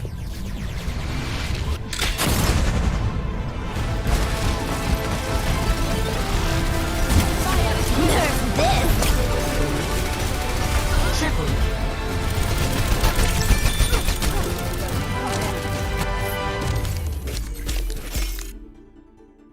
Hey, look at all that. That's all our team. Good job, our team. Great work, you guys. Thanks for the love. Amazing. We should stay a team. I want to play with you guys forever. I wonder if anybody will. I mean, I was doing good, but look at, I didn't even get bronze. These guys are good. It makes sense that they wouldn't want to team up with a chump like me on a Steam controller. Nah, they don't know. I don't tell anybody anymore. I used to tell people. It was fun to see what happened, but people take it very seriously now, and they just don't understand. So I don't bother with it.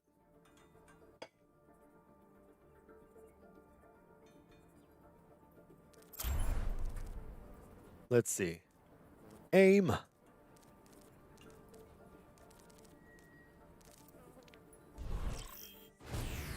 Now arriving at Lijiang Tower. Oh, found a game. All right. Oh, hey. Havana is really fun. It's just so good.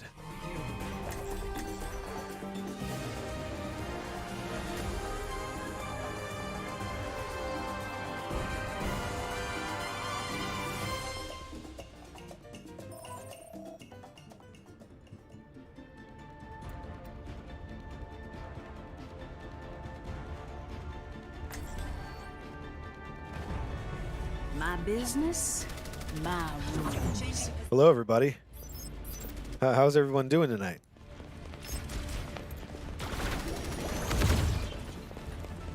Hello. Attack commences in 30 seconds. Heute. You should come to Rio, Orisa. I could use your help with those Vishkar goons. I do not know about this Vishka, but I am programmed to assist where I can.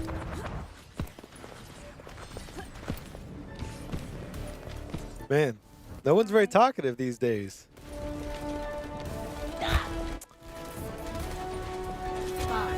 I don't do very good if I don't have someone yelling at me, telling me what to do. 1. Attack commences. Escort the payload.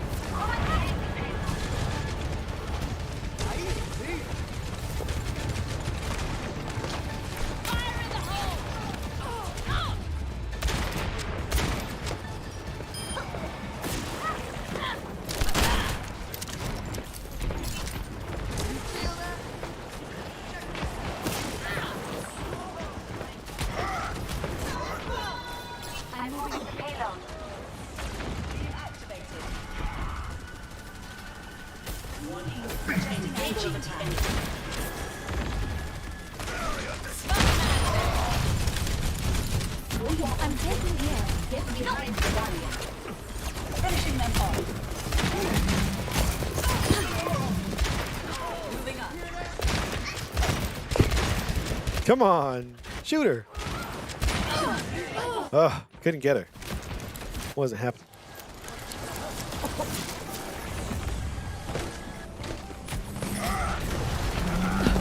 Whoa.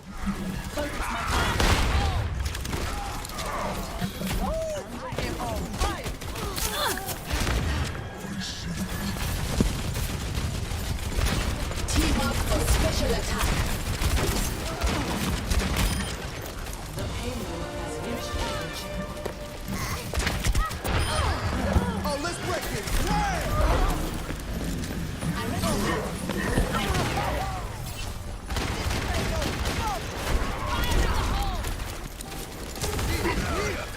Duplicating Reinhardt.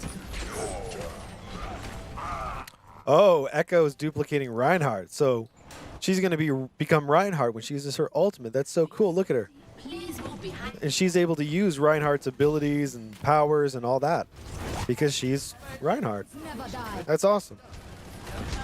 I guess I'll stay with the objective here.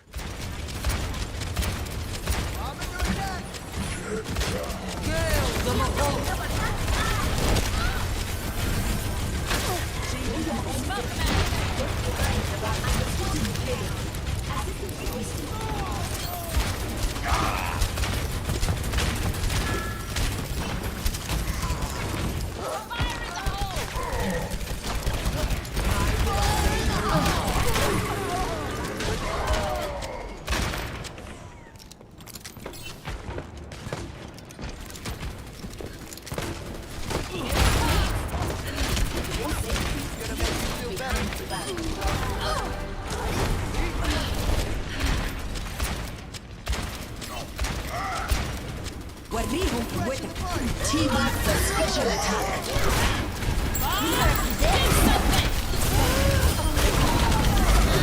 Oh, thank God for Ryan's shield. And then I immediately die right after. But still, his shield saved me from Diva's bomb. That was not in the plan. Initiated. I got it. Understood. Sniper! I got it. I could use some assistance. Understood. Smoke him out of there.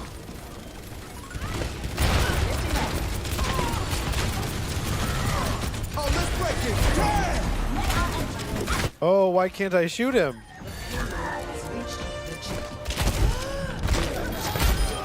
Goodness. Oh, thank you so much for the healing.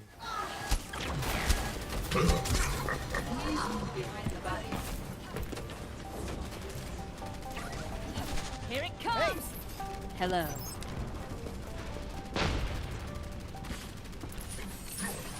Personne n'échappe à mon regard.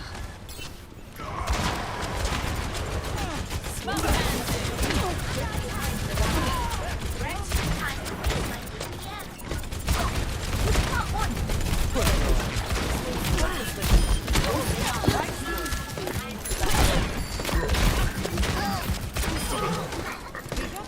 Heroes never die. Here it comes. Fire in the hole.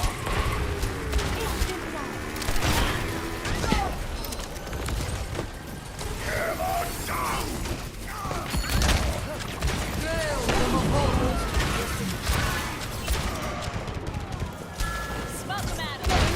Team up for special attack.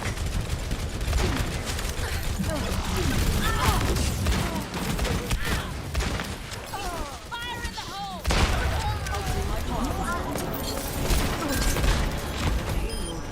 We're gonna do this! It's happening!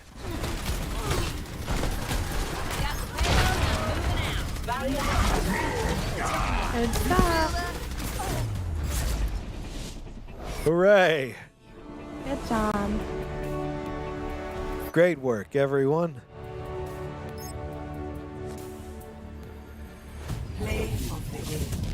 Ashman as Echo.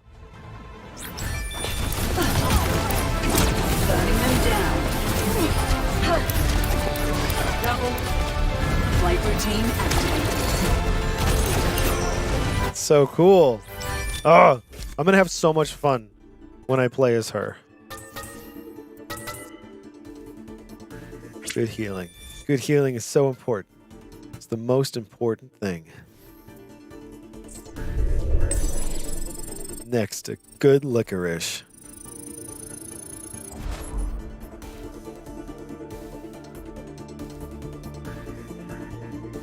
And the best sandwiches. Best sandwiches in the world. Of all the world. The greatest sandwiches in all the world and all the land. And this is the story of the Overwatch. And how they came to find all the sandwiches in the world. Ha ha ha. Welcome to Overwatch. Sandwich Simulator 2020.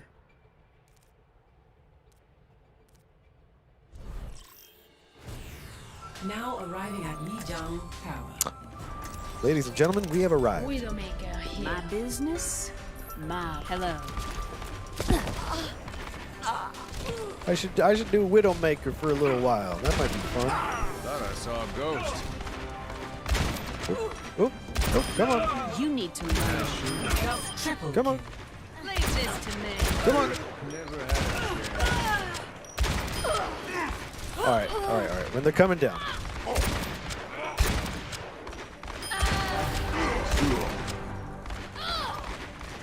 hit him up. Knock him down.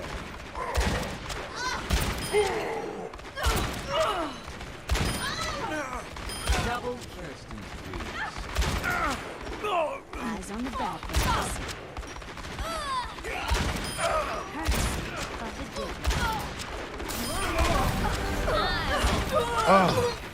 Oh, it's hard. It's hard. Because you want to look up, you know? Like, you want to make it easier on yourself because you know that they're up there. And it's like, do I look up? Should I look up and wait for them to fall down? Should I be looking more at my crosshair? I just say, look inside yourself, and you'll know the way. Heads up.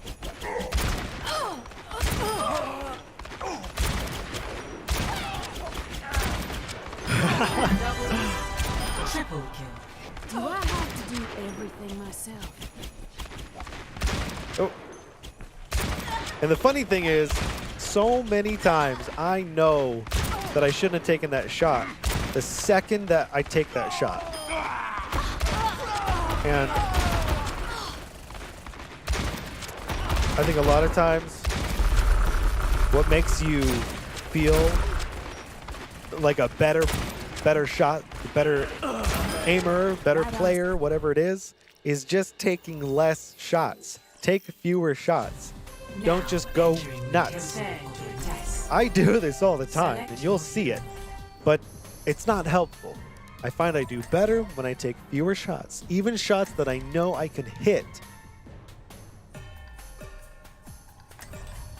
Even if I know I can hit the shot, I won't take it if I know that I can't, like, completely, like, kill the enemy, or if I'm just gonna shoot him and he's gonna go around a corner, he's gonna get healed. You know, sometimes it's like, you know, it's kind of better to not take the shot, reposition, find a better angle. That way you can definitely take him out. Sometimes it's hard. Sometimes you just gotta take what you can get. But if you really can have a moment of clarity and think about things, sometimes it's better to not take that initial shot. Of course, that's coming from somebody who's not so, like, fast that I can, like, shoot the first thing that comes in front of me. Like, I mean, if you're that good, then by all means, take the dang shot. But for me, not taking shots that I'm not going to hit means not taking as many shots. which in effect increases your accuracy, statistically speaking.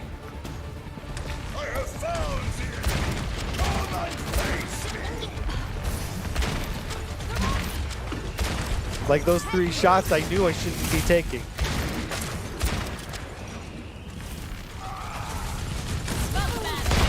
And maybe it just feels that way because I didn't make the shot.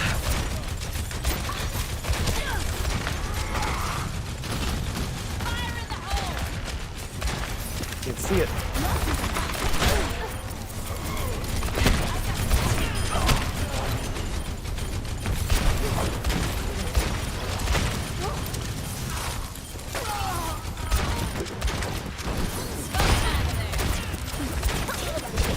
Got him. You have to watch out for the 1%. Hey. Great work, everybody. I am on fire! Objective A captured. Commence attack on objective B. Mercy looks cool. Get me. Here it comes.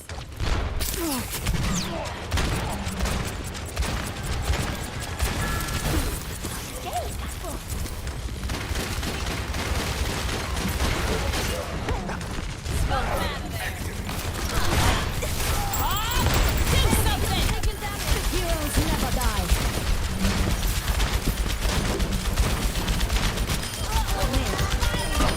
Огонь по готовности. Rally to me. Enemy seen. Man, way to go. Look at that. Man, look at that. Great work, everyone. Yeah, that was nice. Play of the game.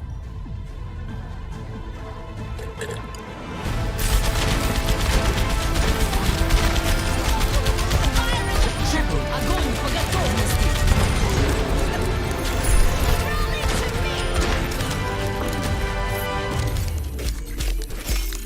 Wow. Jesus, wiped. Look at our team.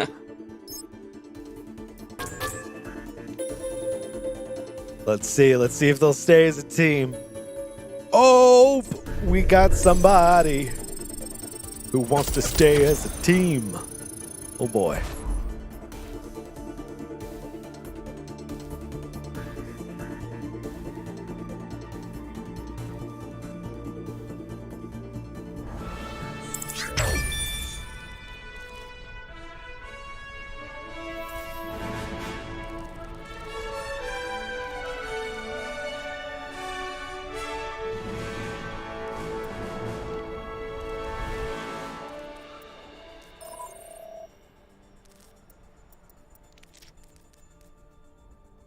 Let's see what happens if I do.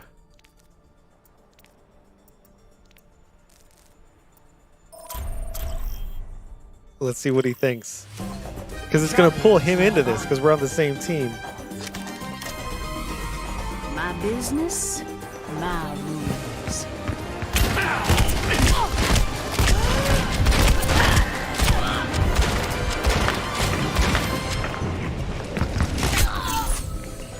Nothing wrong with a little self-improvement. Smoke 'em out of there. Oh man. I made a mistake. I made a huge mistake. Oh.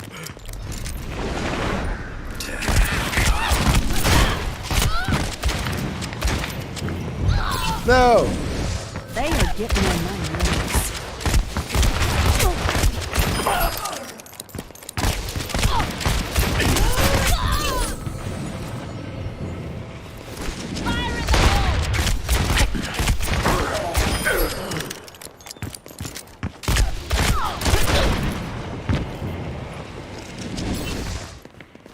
Smoke 'em out of there.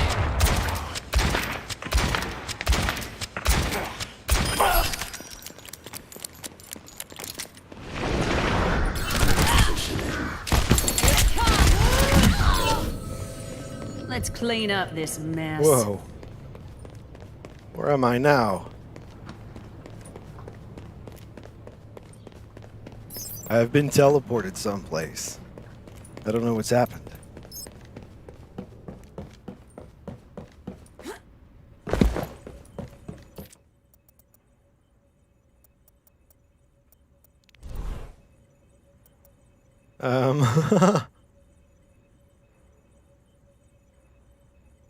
How do I...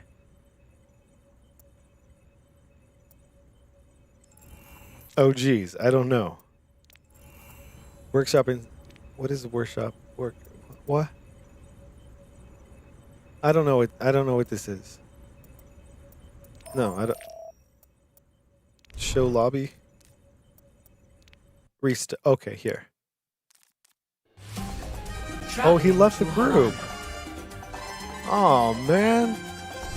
It was looking for a match, dude. Maybe he just couldn't handle me shooting him over and over like that.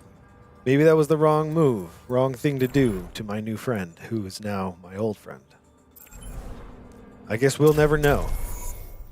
'Cause he's gone. And we're all alone now.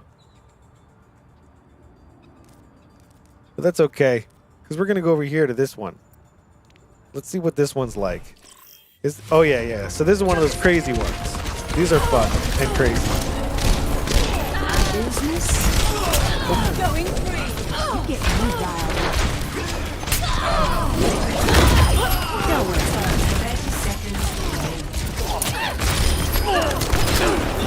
Smother him out of there.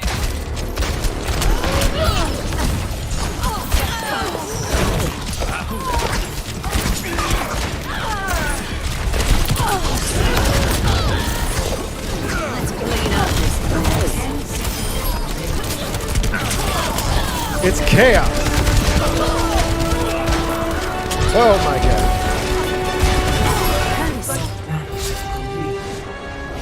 Who won? Oh, Gucci won. Perfect. Well, there had to be a winner. Might as well be Gucci. That's what I always say.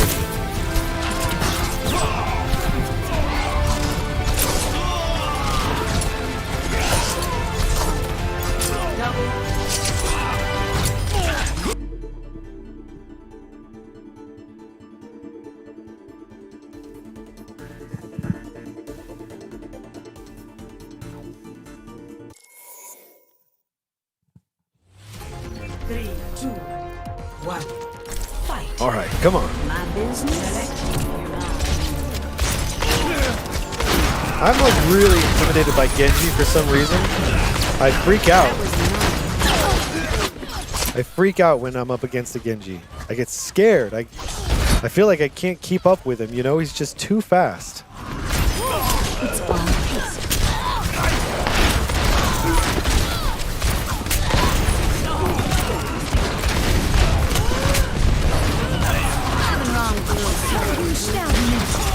Oh, come on, get him. See, what happens a lot, and what you don't notice is I'm pulling the left trigger all the way, and I'm missing, and then I'll release it, and I'll do a soft pull, and then I'll hit it. And that usually happens when a character is moving, when the enemy is moving, and I'm doing a full pull, because I shouldn't be. I should be doing a soft pull when the enemy is moving. But a lot of times I just get too into it, and I end up doing a full pull. And in doing the full pull, it slows things down too much.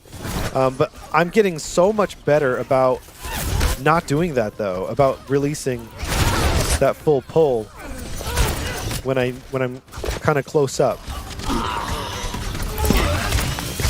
Or at least when I'm shooting a distant target, or moving target, I should say. that was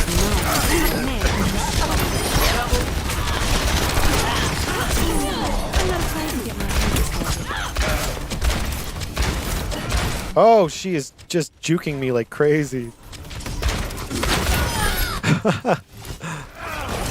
It's so funny. Even when you feel like you're good, you know, like you end up doing goofy things, and you're like, why am I doing that?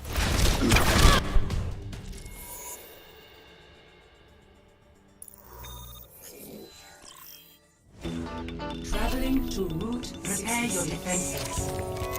Select your hero.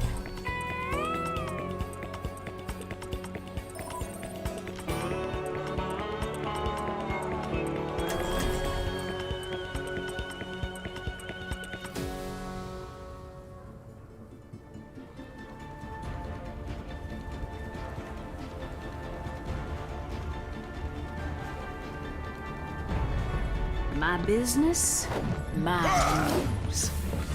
Don't worry, my friends. I'll enjoy the quiet while it lasts. Greetings. Attack. Hello. Hey. Hello there.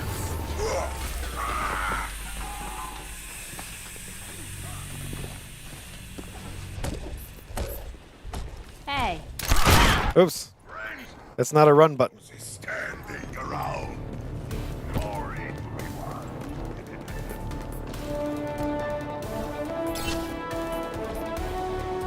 5, 4, 3, 2, 1. Attackers incoming. Stop the payload. Get in the saddle and let's ride.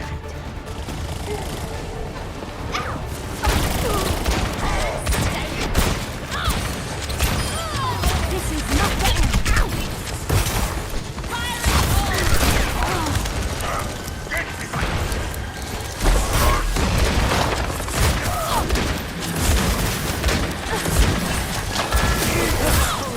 Damn it. Somebody get me some healing. Thanks.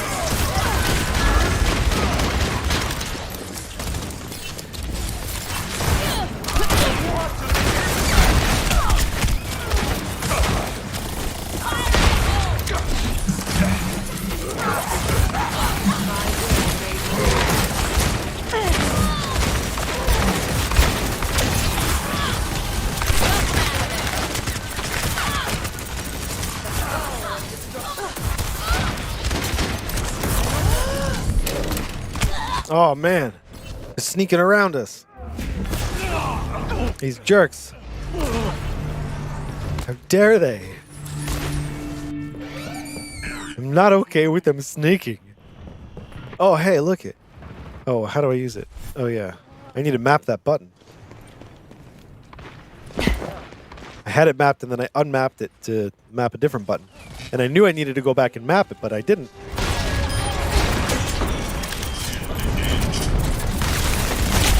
I'm in trouble because I am all alone.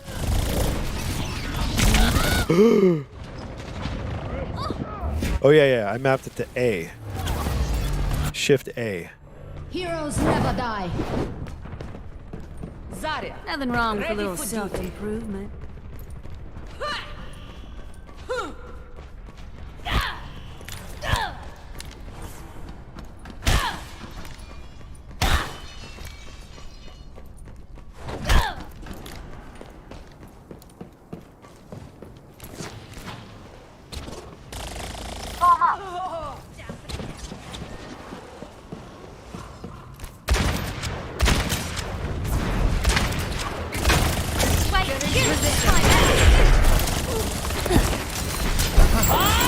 Do something!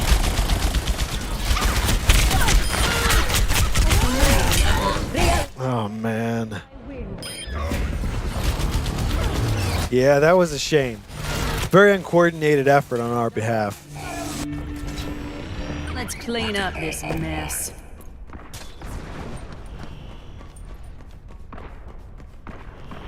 Surrender to my will. The universum sings for me! All right. Come on, let's focus now. Set him up. The payload is Man, our whole team. Look at him.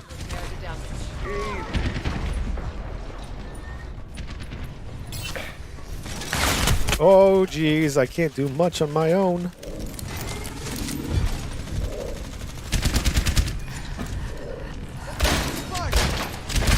Oh, man.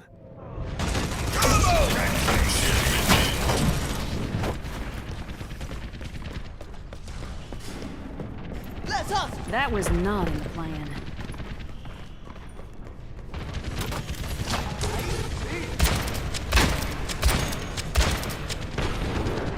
Fire in the hole!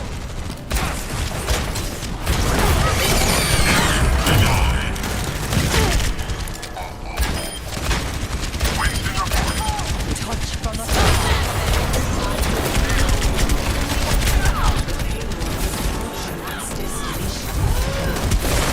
Oh, no. Oh, man, that stinking hamster's destroying me. Defeat. We lost the match. That's okay. I think we learned something. Play of the game. That damn hamster's got to be stopped.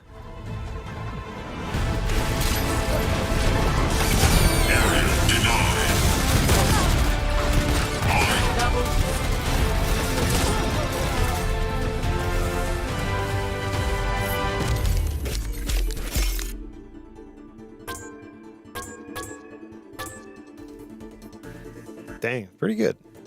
Here. I mean, it's not bad.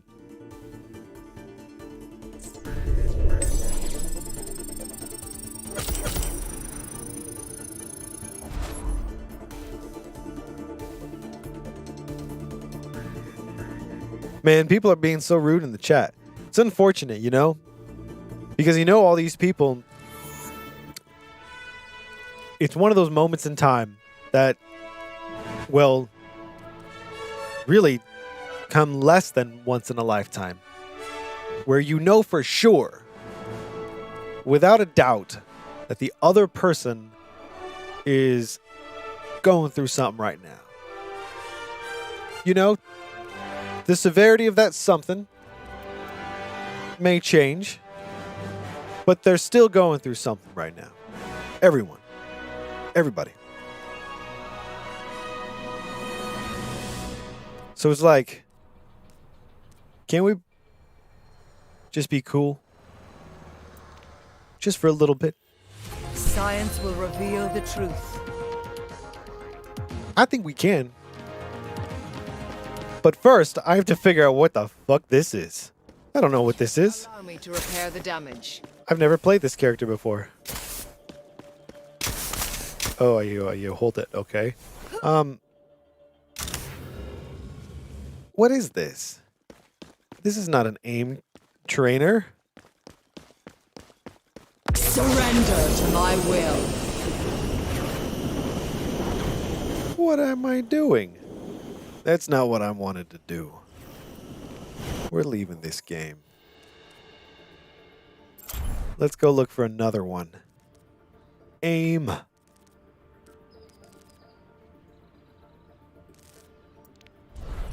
Aim training PvP 6v6. Let's see what this is about. My business, my rules. Name's McCree.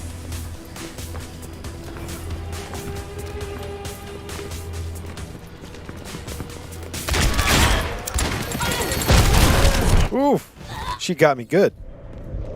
Not letting that stand.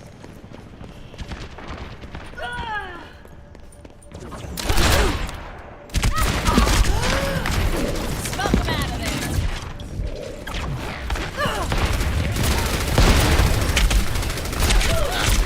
Oh.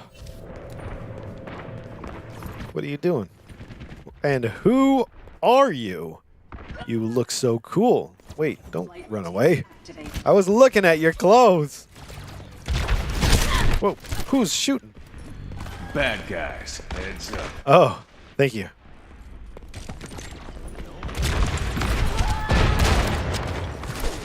Oh, you. Oh, from behind. You riled up. Yeah, I want to try something that I wouldn't normally try, but I'm going to try it right now because this is not a big deal match thing. Let's see. Let's see what it's like to be Widowmaker. Oh, oh, oh, oh, oh. Can he do it? I don't know if I can. Where am I even going? I shouldn't be going over here if I'm her. Defense mode activated. Masterpiece. Oh! I probably would have had him at some point.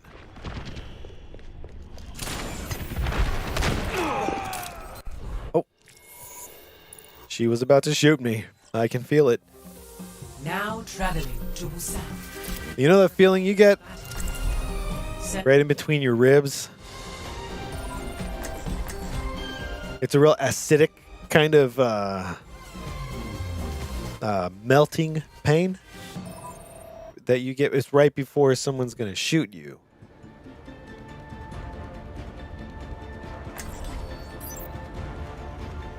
I'll carry you. He needs someone to carry him. Business? I'll carry you. Don't worry. We got you. Everyone's going to have fun tonight. Everyone except the enemy. Once the mission starts, no more messing around. Hello there. Oi. Hello. Hello. Try me. 5, 4, 3, 2, 1. Round 1. Capture the objective.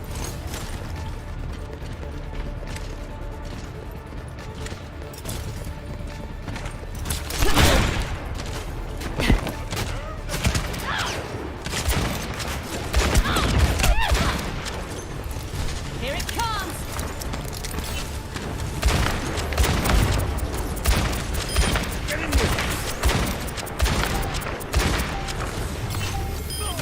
The objective is now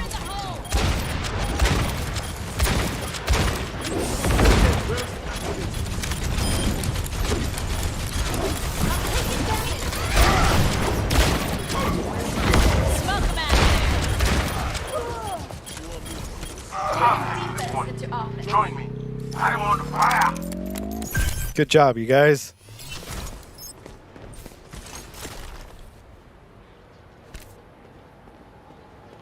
They're going around the side.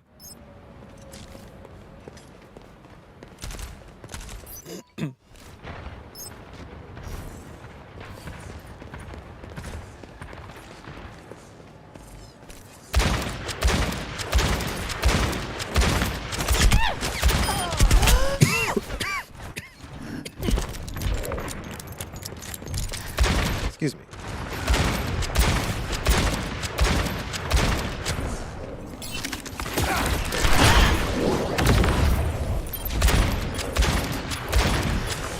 Here it comes. You! Oh, you're adorable. Look at her with her little wings. They're not wings, but they look like wings. She's so cute. But she's just a friggin' bitch. Let's clean up this mess. Hello.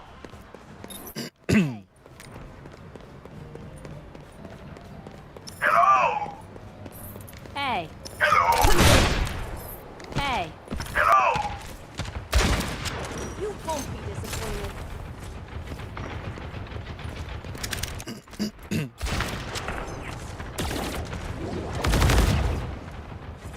Looks like they're going around the back again, you guys. Oh, wait, no, they're not.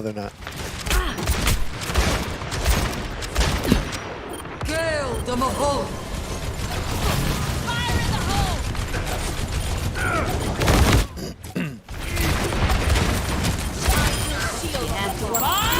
Do something. Oh, no, damn it. Push him over here. Oh, nice. Thanks, Bob. You totally saved me. Last round.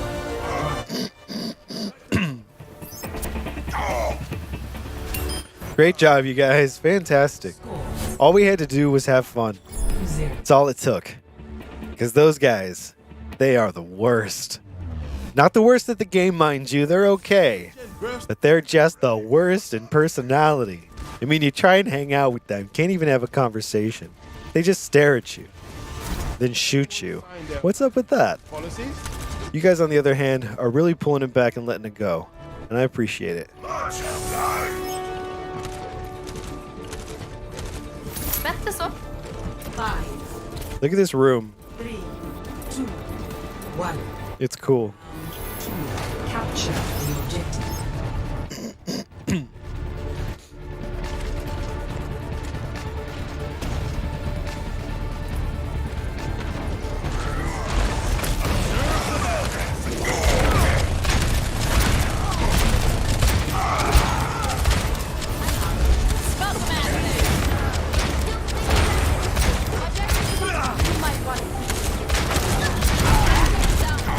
The objective is now active.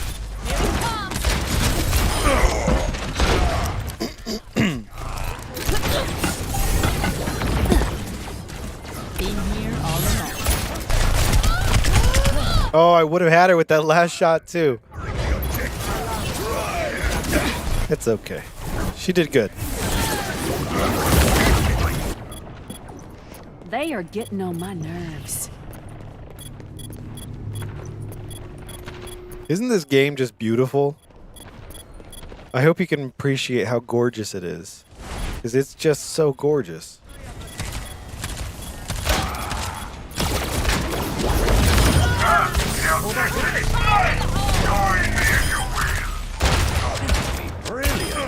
You need to learn the rules. Activating the barrier. Smoke them out of it.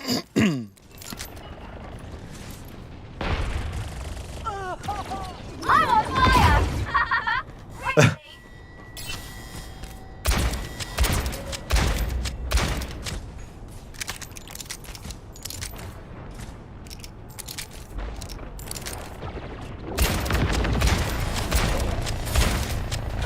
I'm under fire! Here it comes! Oops. I wanted that to go down there. Get behind me! Apagando las luces. Barrier in place.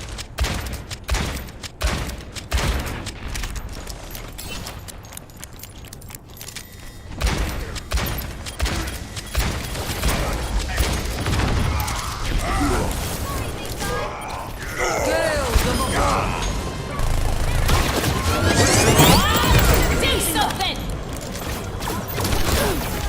Patched up. Beacon.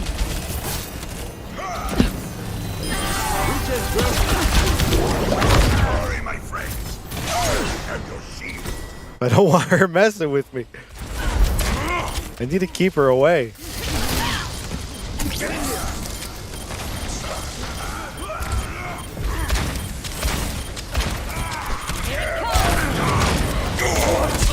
Adaptive circuits engaged. Sigma.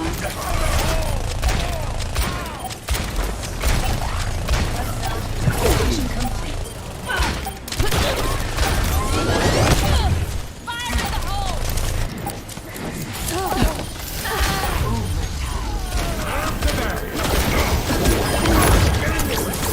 Adjusting angle. Get inside. Yes. Yes. Yes. Yes. Yes. Good job, you guys. Fantastic. That was cool. Play of the game.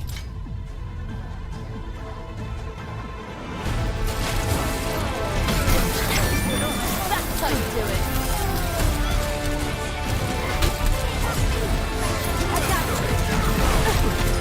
Step off! Nice.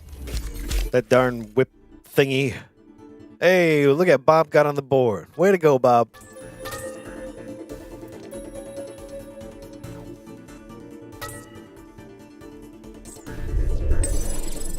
I wonder what's going to happen with these guys if I, Dang! Look at 15 eliminations, and I didn't even get a medal. These guys must be good.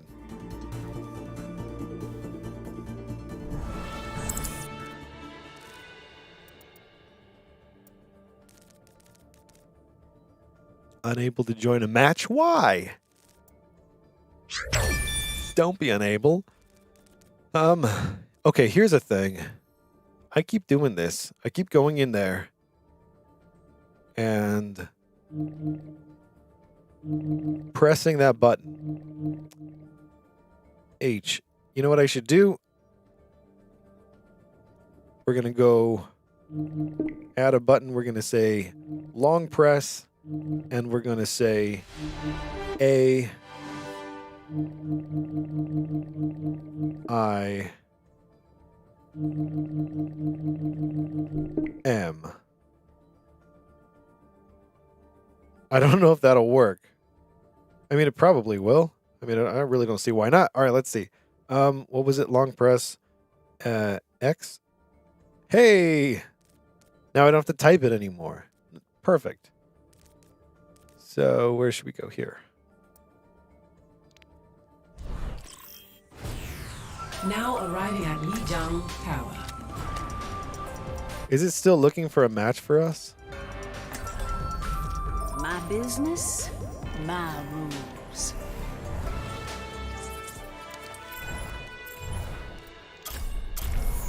Because I wanted to go there, but I also want to do this while it's searching. Oops. X. No, damn it. What was it? B? A?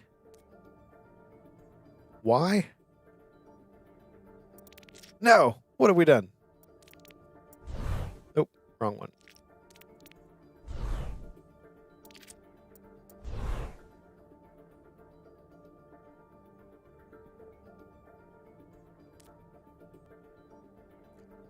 Oh, it was long press. Long press. Of course. All right, there. Good. All right, now it's... Because, you know, they updated the game so that now you can join another match while it's looking for your actual match. That's what's going on here. And it's wonderful. I'm so glad that they've done this. Hey, look at these fellas.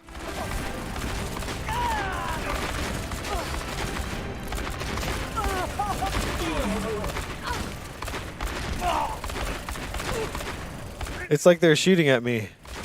Ah, no, stop. Ah, ow, oh, ah. Bad guys, heads up. Ah, I'm not a bad guy. Stop shooting at me. I'm just kidding.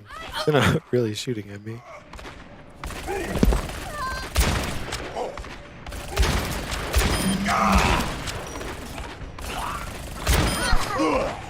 So you wait till they come down. Here's one. Here's a good one. You try to track them for a little while before pulling the trigger. Name's McCree. Oh. See, that one gets hard because you start running out Name's McCree. of space. Heads up. So, all right, now I'm going to do something here just to show you something. We're going to decrease. We're going to completely remove. Set 'em up, knock 'em down. It was actually down here. Yeah. All right. Rest in peace. I think I want to leave.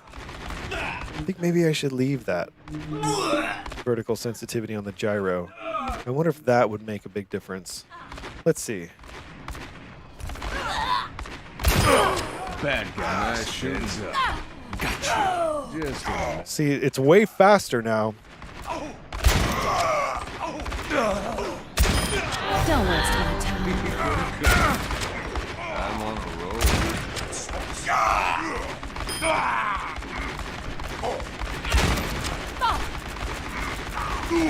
Oh.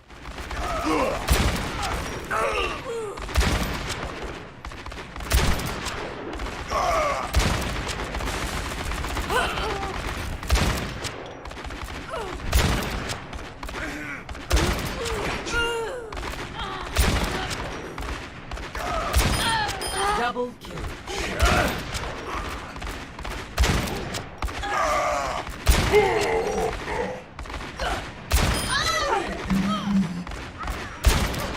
Set 'em up, knock 'em down.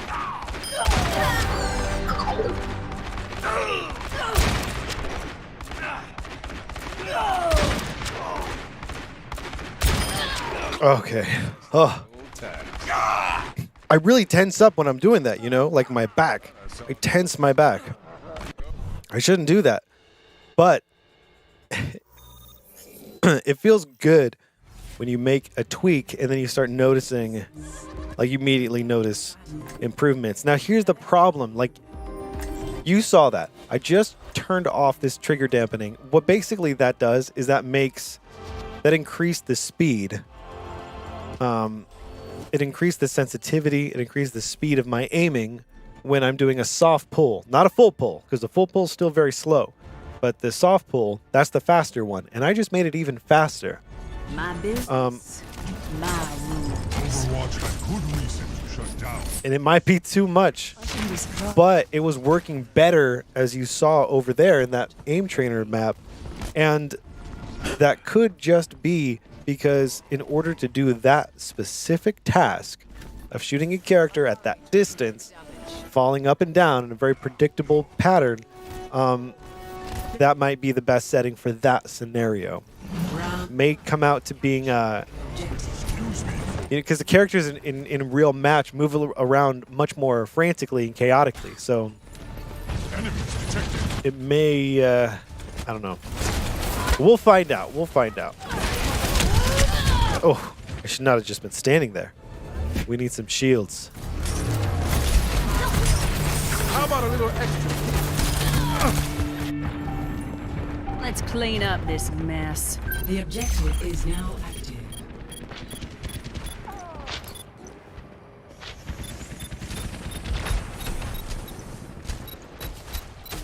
The power of disruptions.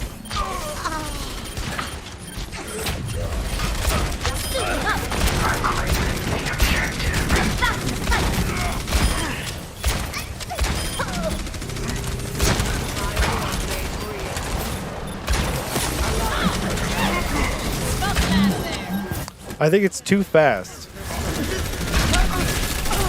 I feel like it's too fast. It's nice being able to...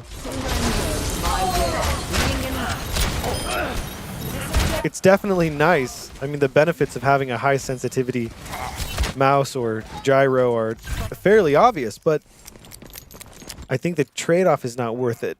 I'm going to keep using it, though, for the rest of this match, and we'll see how it goes. Because it feels very fast. It feels like it's harder for me to, like, dial in on exact spots. I feel like I can twitch and hit my first shot fine, but I feel like it's much harder to track.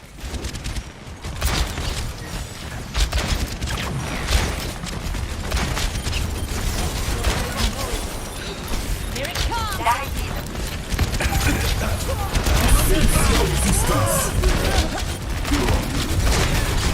No! I shouldn't have been out there when they had that damage boost.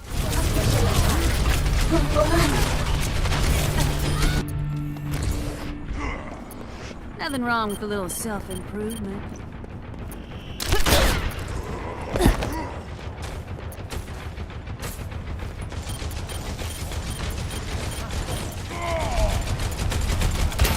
Time to raise my APM.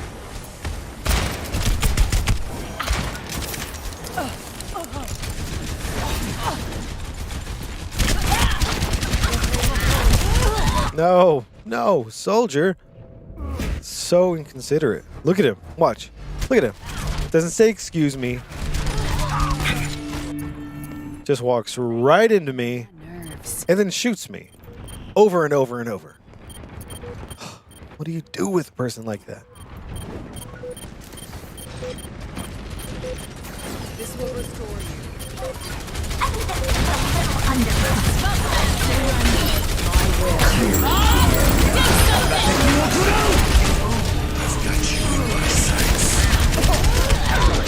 Get him, Bob. Get him, Bob. Yes. Yes. Bob is the man. They are getting on my nerves.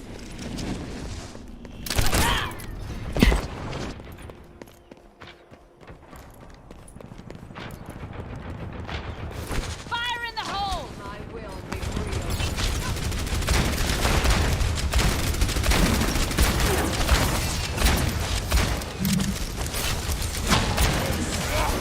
Here it comes!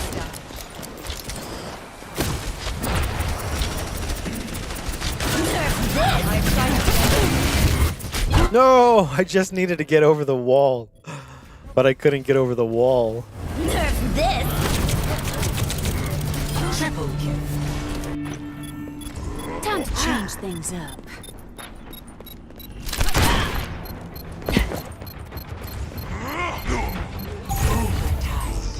Oh man. Oh man. They might win this, you guys. But not if I have anything to do with it. Shoot them. Shoot them more. No, unhelpful. I apologize. They got it. That's it. That's it. We failed. This is my will. Score 0-1. Oh well. That's okay. It's okay, everyone. We still had a good time. We're gonna make it up this time.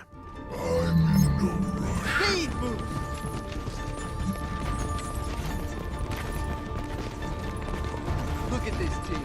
We're gonna do great. We're gonna do great. Lucio is right. Understood. He's always right. What an interesting hypothesis.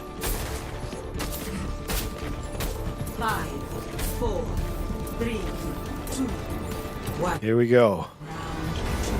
Capture the objective.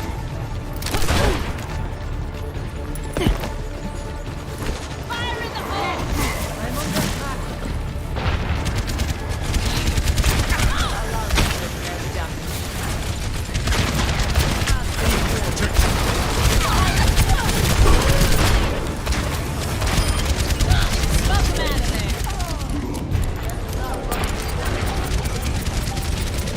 The objective is now. Get into position.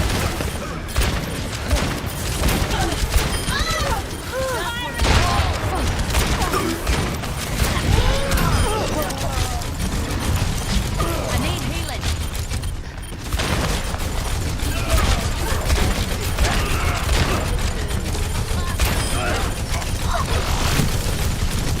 Here it comes.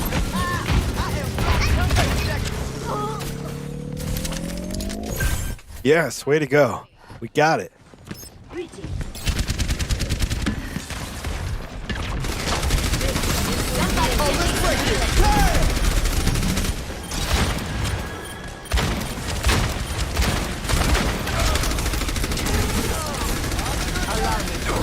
Where are they at?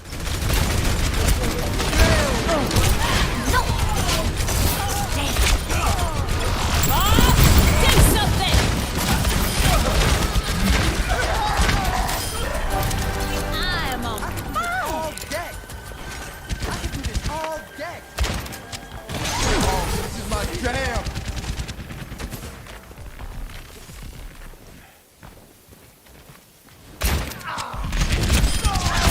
Makes more sense now. This will heal you. Thanks.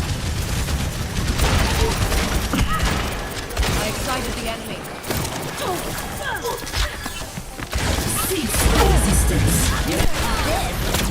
No, get me off of there. No. Oh man. Not bad. Not bad. Nerf this! Triple kill. Oof. Gnarly. Knowing the plan. Group up. I'm with you. Got it.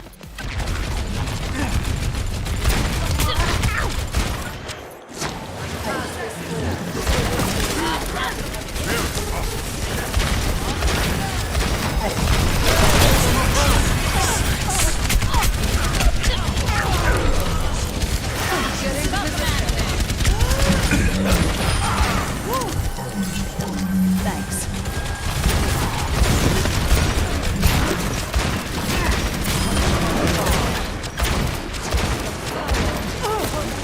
Let's get you here. Yeah, let's move it. I am ready to activate the down barrier. Do something! Oh, let's break it. Get into position.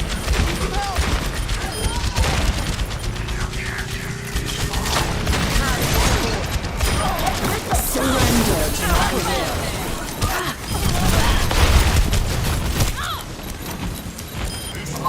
I'm getting pushed around by somebody. Like literally pushed. Here it comes. Good job holding them back, everyone. Good form.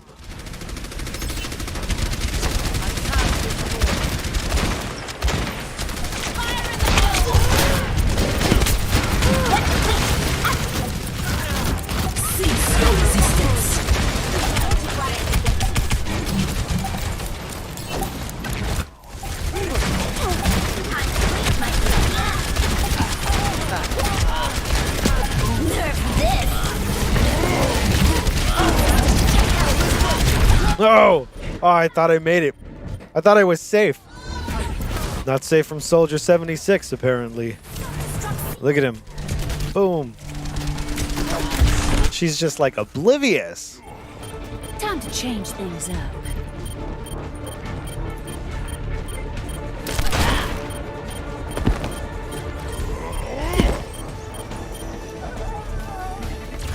Yes. Good job. Hell yeah. Score 1-1. Someone left the game. Why would they leave the game? Why am I being subjected to this agony? No need to thank me, I only saved your life. What an interesting hypothesis. Hello. 5, 4, It's been some time since I 1. stood beside the Overwatch. Capture the objective.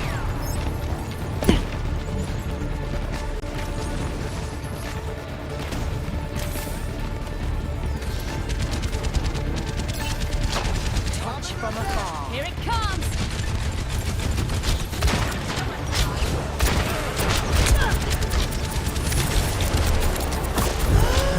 The power of destruction. Thank you. The objective is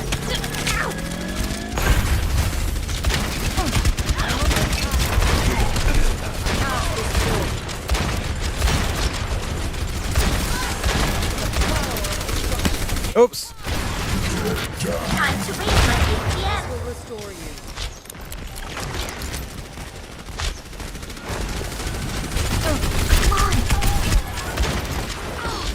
Smoke.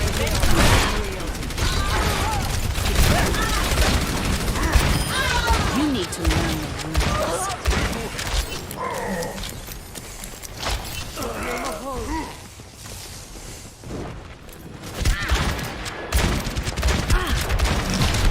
Here it comes.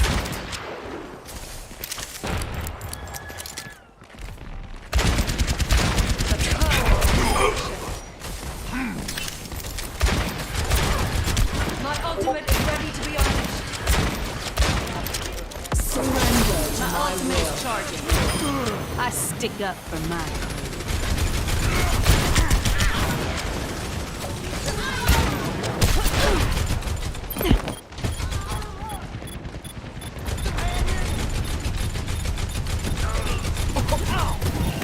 Push her off.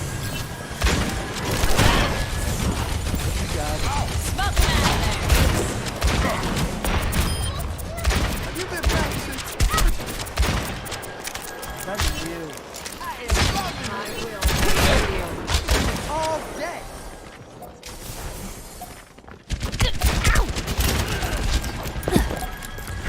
Here it comes. I need healing. Bob, do something.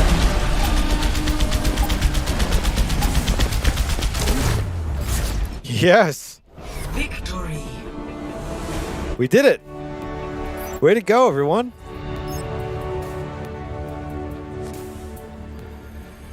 Play of the game.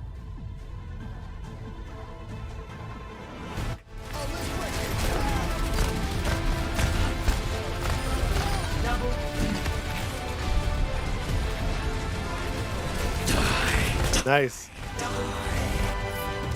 defeating that diva, though.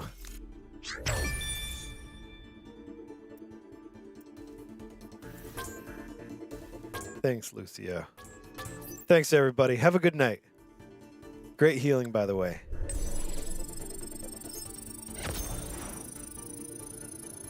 Seriously. Seriously. These guys are phenomenal. Look it. I got 21 eliminations. No medals. And I was DPS.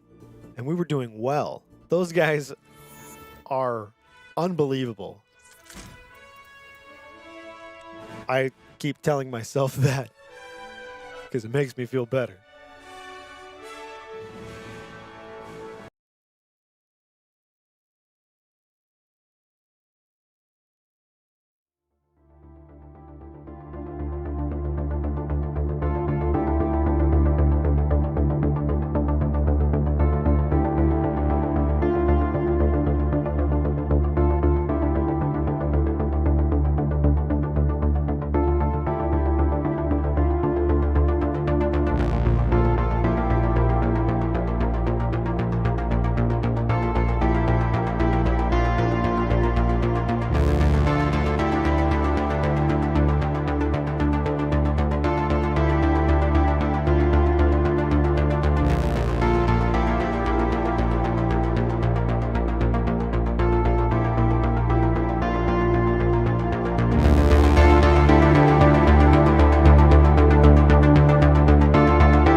Okay, well, we're back. Sort of, mostly, almost. There we go, basically.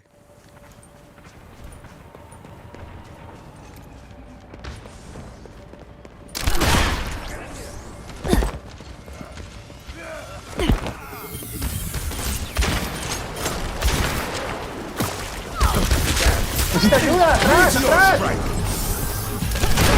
¡Puta madre! ¡No! Oh man, that guy is just on a roll. Goodness. Dude is brutal. Look at him. Let's clean up this mess. Group up here. Assistance would be appreciated. Assemble at this location.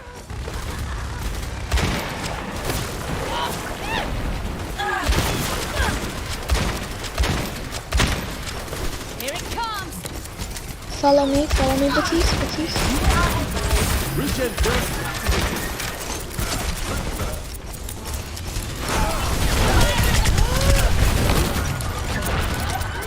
Thank you. The enemy. My ultimate is ready. I am on fire, ready for transcendence. Experience tranquility. No mames, güey, ¿quién me cogió?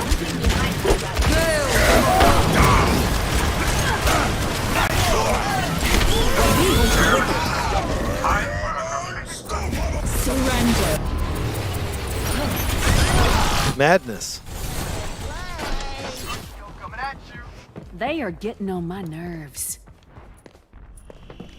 Group up here. Understood. Viene por la derecha, güey. Chingado. Zombie, güey. The objective I got must be them. taken. Dilo, bro, no puedes solo, güey.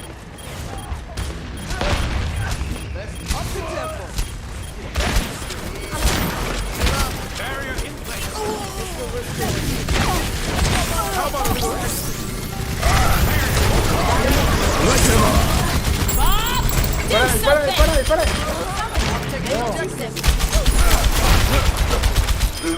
elementary application. A huevo, huevo, huevo, huevo. Buena, buena, buena. Victory. Good work. Man, that was a fast one. It just came and went. And we did it. Play of the game.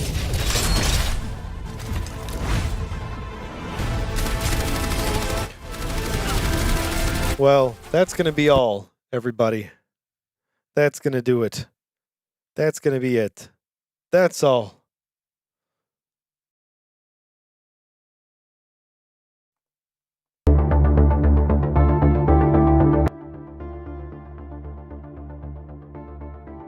Well, that's going to be all for tonight, everybody.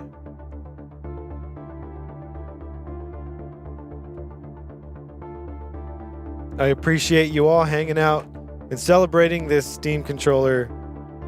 What was it again? Steam Controller, not Steam Controller Day. Was it Steam Controller Day? Yeah. Of course. Obviously. Because it's a Steam Controller Day. And nothing can change that. Not even tomorrow. Because tomorrow is...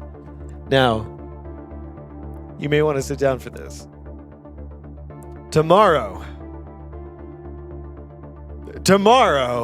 is another Steam Controller Day. Yeah, I know. What? I know. It's crazy. I know.